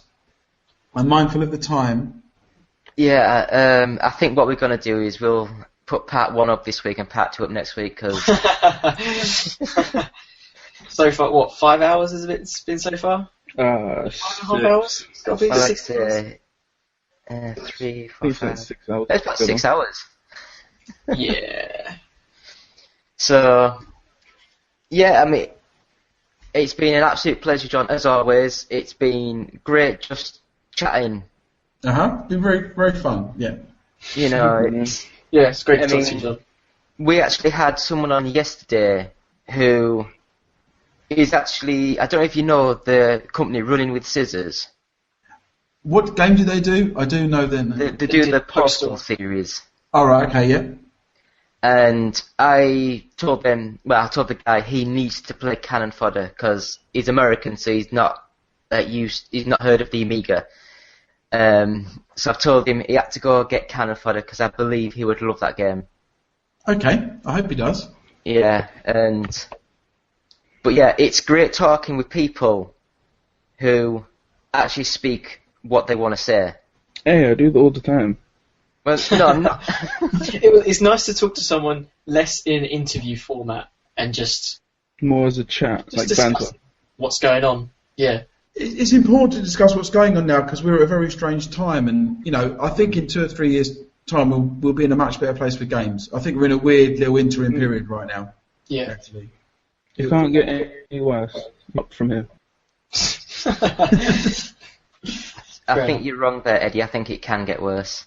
Oh please! The only way it can get worse. It's going to get worse. It's going to get worse. The Nintendo console is a wristband. If that happens, I'm going away. I've always wanted to ask someone that's in the development sort of side of things. Yeah. The Nintendo brand in America is untouchable because from the things I've read, the NES and the SNES basically had about between 95 and 99% domination in the USA between their height. But in the UK it was much more 50-50 with Sega and Amiga and Nintendo. To me, Nintendo holds no love. A lot of their games, I just don't feel the love for them. But in America, if you were to say, "Oh, Zelda's crap," they would crucify you. I just wanted to know someone that's made games and British. What do you feel about the Nintendo brand? Do you feel that it should be held as the highest regard, or do you think because America was the largest country and it was just the biggest, the most 95% whatever user base? Of course, Nintendo's Japanese, right? Number one. I think that as software makers over history, they are by a mile the best company as software designers and makers, by a mile. I mean, you go back to the 70s or whatever to now. So they're not in a brilliantly strong position now. They're in quite an interesting position now. Do you know, outside of your Clash of Clans and Candy Crush, all formats, which game sold the most last year? Do you know? I would have a guess Pokemon. Pokemon, yeah. Pokemon. No one even talks about it. It just goes under the radar and sells well. So they've always been in their own bubble. They've been very hard. Their weakness has been they're very hard for third-party companies, particularly developers, to work with. They've always looked after themselves. The same with publishers. When they opened up the Wii finally to publishers and developers, it was the first machine they really opened up, or the bigger machines.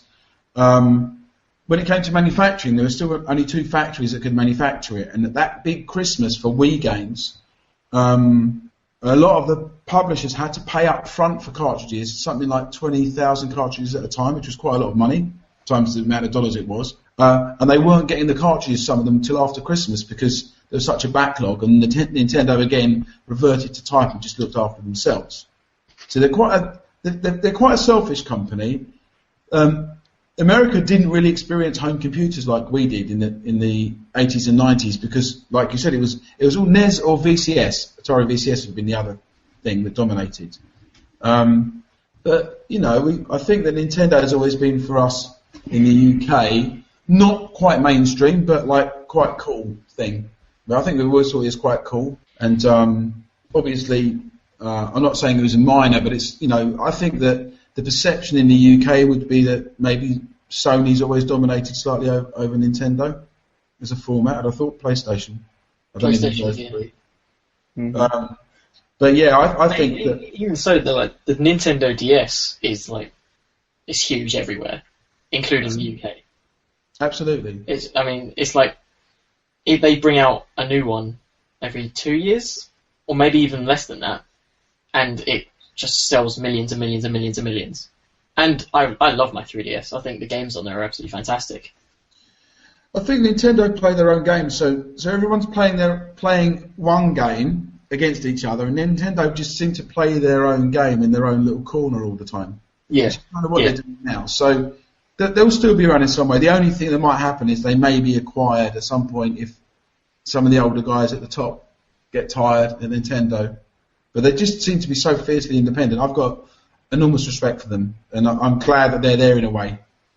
I think they were sort of saying that if you just go by the games sort of division, the part of it that make the games and the consoles, Nintendo themselves have got double the money in the bank than what Microsoft for the Xbox department and Sony has.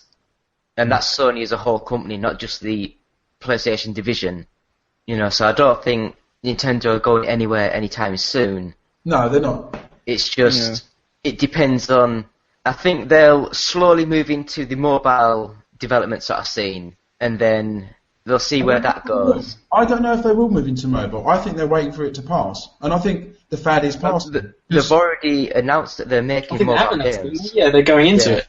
They're going into mobile? Yeah, they've announced. They're probably going to do their own They said thing. They're not going to port any games, but they're going to use characters of old games in new games. Hang on. Nintendo are going into the phone market with telephones? Yes. Yeah, mobiles. Okay. About 2 months ago, when they announced the NX, the next console from Nintendo, they had to announce that even though that's not coming out for another 2 years. But because they basically said, we've decided that we will be moving into mobile game development. We've joined up with DNA, a Japanese company who make mobile games, really bad, like Transformers games and things like that. But they've bought 10% of them, and then DNA bought 10% of Nintendo as a joint merger. And they basically said, we're going to be going into mobile development. We are not going to release any ports, so Super Mario Brothers will not be on iPhone.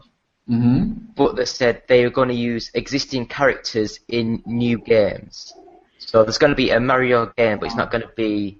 So it'll be Nintendo first-party development, that means, or some of it taken out? Nintendo first-party, they are developing everything. It's DNA, who... They're basically like a Japanese portal, like a download store. Okay. So they're going to handle the cross-connection between Nintendo's new platform and the mobile, so they can both communicate with each other. It might be the new platform might actually be a portable then, if that's the avenue they're going down. It's going to be a portable. A portable as opposed to a mobile, you mean?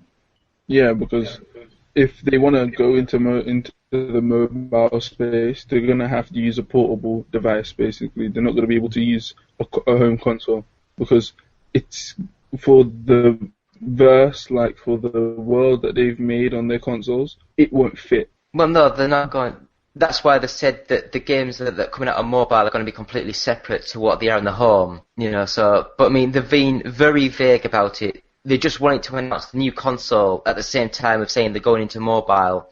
Otherwise, everyone would be saying, oh, God, they're just going to go straight to mobile and stop the consoles. So they had to announce their next console. That's not due out until 2017. So...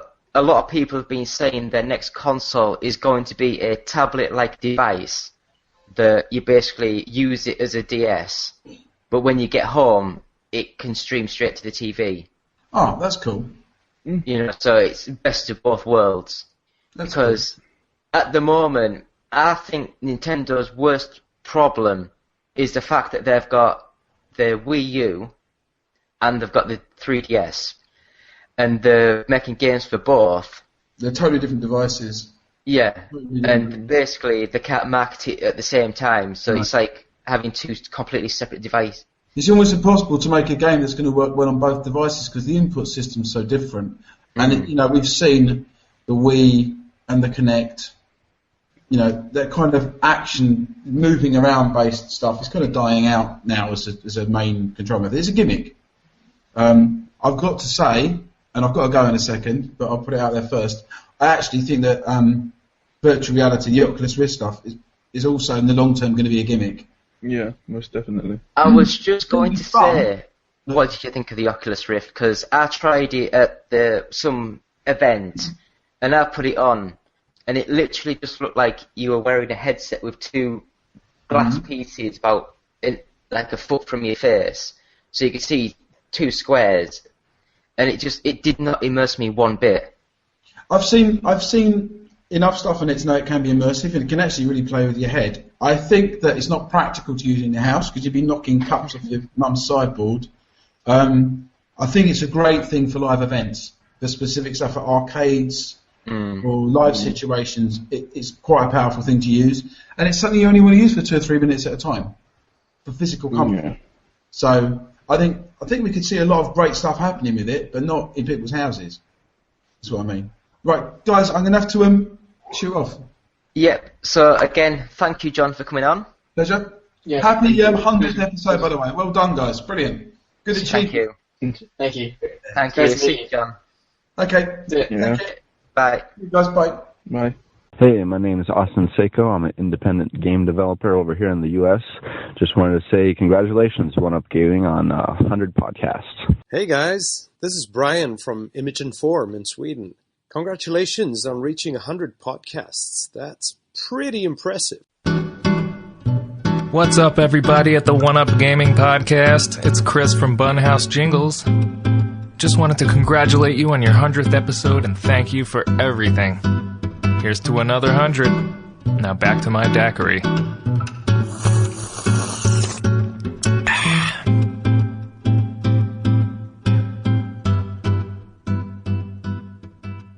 Hi, I'm Ben Halpin from Lazy Game Studio, and I'd just like to say congrats to David and the rest of the One Up Gaming crew for reaching 100 podcasts.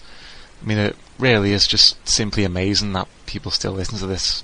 Nah, I'm just joking, but congrats, and hopefully there'll be many more in the future. And while I'm here, be sure to check out my game called Overdosed: A Trip to Hell. It's on Kickstarter at the moment, so if you Google Overdosed Kickstarter, it should be like the first thing that comes up. It's also on Steam Greenlight too, so give us a vote there as well. So yeah, I guess that's it from me. Bye.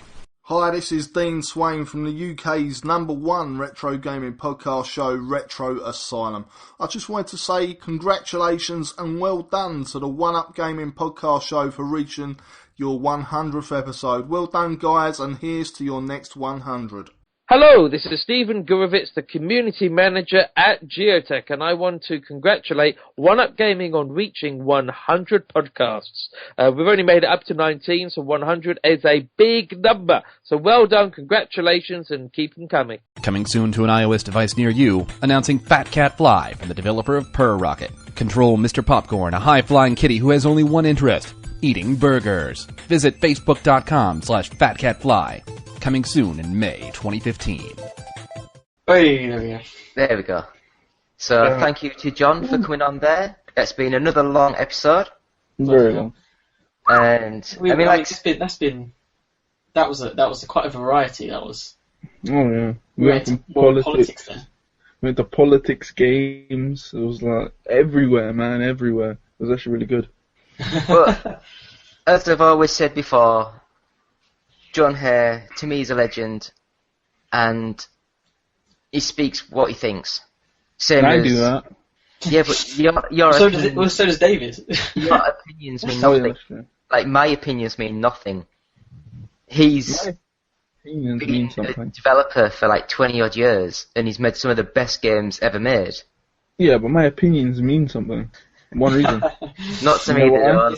It's nice to meet someone who's not got an agenda. Oh yeah. He's not here to say, oh, by the way, my new game's coming out. Oh yeah. So I think he doesn't do that. Two podcasts. Whenever we do that, we get the developer on and we haven't played their game, and then it has this really weird 10 minutes, and then we say, oh, bye bye. So yeah, I think we've had two episodes and two really good interviews. Well, not even interviews, just two really good chats. Yeah. Which is not a bad, Zach, are you in your pajamas? track record. I am. Well, I've got my pyjama bottoms on. Alright. I've just got a regular t-shirt. Pacquiao Mayweather fight today? Anyone? For No, I'm gonna go to bed. I hope they start. And literally the first punch they throw, knock each other out, and then that's it. That's all It would be funny because some of the tickets on the black market was at £8,000. Yeah. Which is just crazy. Personally, I'm not a big boxing fan. tickets. I couldn't care, to be honest, Zach. I just want to see Mayweather knocked. Hey, Zach, should I speak with John, see if we can get some sort of marketing deal, see if we can buy me that Construct 2 and see if we can get a game out within a month? Within a month? Yeah, my game, see what it's like. Wait. One Up Gaming show game. What would it be about? You choose your character, David, Zach, or Eddie. Okay. That's the first bit. Then it's a... Take it away, David. I was just thinking of a little kitty cat that scratches itself. Oh, okay. I was thinking of a text adventure. Text adventure? Yeah, but I can't spell. There's no point in doing I'll do that. I never said you would write it, did I? Yeah, but I think as I say, I think I'm a bit dyslexic, so when I come to put the actual text bits in the game, I'll probably write it all in wrong. Yeah, that's fine though. You can do debugging a game must be a nightmare. You can do text. Like, you know what it is? Whenever you choose, you talk as that character. So, David, you can do your own text, like your own talking. That'd be great. You do your own script. Zach can do his own script. I'll do my script. So they really feel like they're you. Someone's just said that they won something. I don't know. I'll have a look. Who was it? So was it someone answer the 3 questions? No one's answered the 3 questions. I guess you guys keep the book then. I've already got I bought a copy. I think the answers to the first one. We got 2 messages on the Twitch stream, and they're both spam. Is it? Buy games for cheap or earn money with them. Check out this forum thread if you're interested. Yeah, spam. Spam. I'm going to have a look at that. Oh no, I've already seen that. I think my dyslexia is getting worse. It was like, check out this cancelled Sega 32X X-Men game at. And in my head it was like, check out this cancelled Sega 32X He-Man game. He-Man? The 32X and then the X-Men. Oh, okay. I just automatically took the X out. But yeah, I'm thick, right. So I think we'll end it there. It's been another one. So again, thank you guys. It's been our 100th show. Well, technically it's not, but... Woo! It's 101. Because why not? Nah, I think I'll just put... tomorrow I'll put part 1 up. I'll edit that down to about 2 hours, then I'll edit this one down to about 2 hours and put this up as part 2. So they're both 100 sort of thing. 100 and 100.5. The Amazing Amiga book is out now from Funstock. Or the 100th podcast extra bit. No. Episode 1, starting again. Just 1. Buy it now. Cannon fodder, signed by Jon Hare. There you go. Or you can get the... And Postal 2, because Postal 2 is also... Get the Sensible Software book, which is an absolute brilliant read. It goes through all the old history. Again, signed by Jon Hare. It says, stay sensible. Stay sensible. Or buy Postal 2 and Murder Innocence. Or you can... Buy Postal 3. You can... We don't speak of Postal 3. David, have you told Eddie what the guy sent you? Oh yeah, this will be a funny story for the podcast, so we'll keep this in. Where did it go? There he is, Michael. Michael was on yesterday, and I basically just wanted to say thank you for coming on. So I just sent him saying, I just wanted to say thanks for coming on, and that the Postal DLC were the most requested codes throughout the night. I'm even stupidly thinking about buying Postal 3 just to see how bad it really can be. But again, thanks so much. It was great to actually talk with someone that said what they thought and not just bullshit. So I sent that to him, and I don't know how long it was later, but he replied saying, "You're welcome and thanks for having me. Do not ever buy Postal 3. Here is a key." So he sent me a code for Postal 3 instead of me buying it. Love it. So if you didn't want that code, give that to me. 15 quid. I was so going to buy the game. He doesn't even want he doesn't want the money.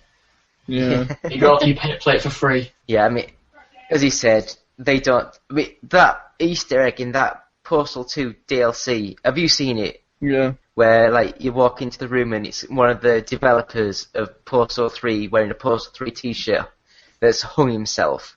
Yeah. You know, it's just. It's so good. It's so funny. So, thank you, everyone. I mean, I'm gonna miss people out. I'm sorry if I do, but thank you to the Retro Asylum for sending us a thank you message. Thanks to Justin. Thank you to Conte the Hero for making our brilliant intro song. Thank you. I think it's Austin who made the amazing Android game, which is Retaliate. Thanks to... You see, I can't bring nothing up on the PC, otherwise it'd interrupt everything. But thank you to everyone who supports us. It means the world to us.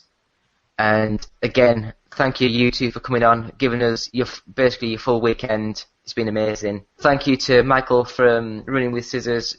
Thank you to Jon Hare, 2 amazing guys to speak to.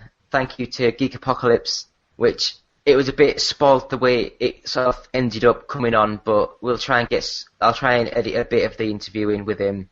And yeah, it's been me, David, and Zach. It's been a good one. I feel like 3 wonderful guests, which is excellent. So yeah, good to be here as always. And Eddie. Yay! Yeah, episode 100. Whoop whoop. So, What are again, we doing for 200? From the bottom of my heart, I'll probably be fucking hanging myself. If he gets that far, then I'm going to just watch it. Just watch it live. You see my little feet twitching. It's like. Right, cool. Interesting, yep. So I just wanted to add this on at the end of the podcast. We are giving away this Commodore Amiga book by Sam Dyer from, I think, Bitmap Books. And you can get hold of it from funstock.co.uk. And you can get 5% off with our discount code 1UP, all one word, all uppercase. But to get the book itself for free, then we have the 3 questions that Jon Hare gave us. So just either tweet us or email us at ougofficial@live.co.uk. I think they're the easiest ways to get in touch with us. And so basically the questions are, number 1, name the sorcerer in the first game we made at LT Software.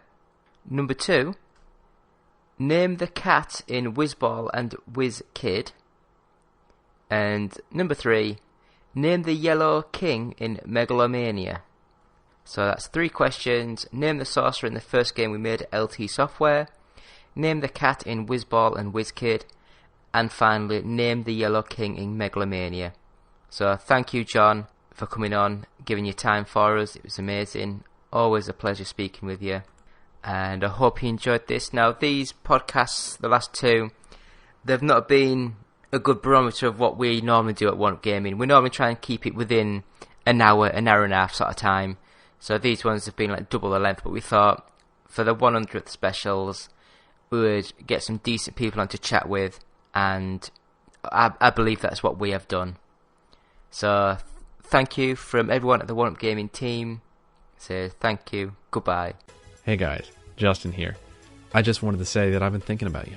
I've been thinking about you a lot. Yes, you in particular, in that way. And I wanted to say, I think you're great. I've always said that about you. And I was wondering, if you think we're great, if you could give us a quick rating on iTunes, we'd really appreciate it. It would really, really help us out in that, podcasty sort of way. And if you're feeling particularly festive, perhaps even a little saucy, maybe stop by our Patreon page at www.patreon.com/OUG and see if you can't slip a few bucks our way. After all, every little penny or whatever space money they use in Europe helps out the show. Thanks for listening. OUG Gaming will always be free, but with your support, we can always move forward and always be better.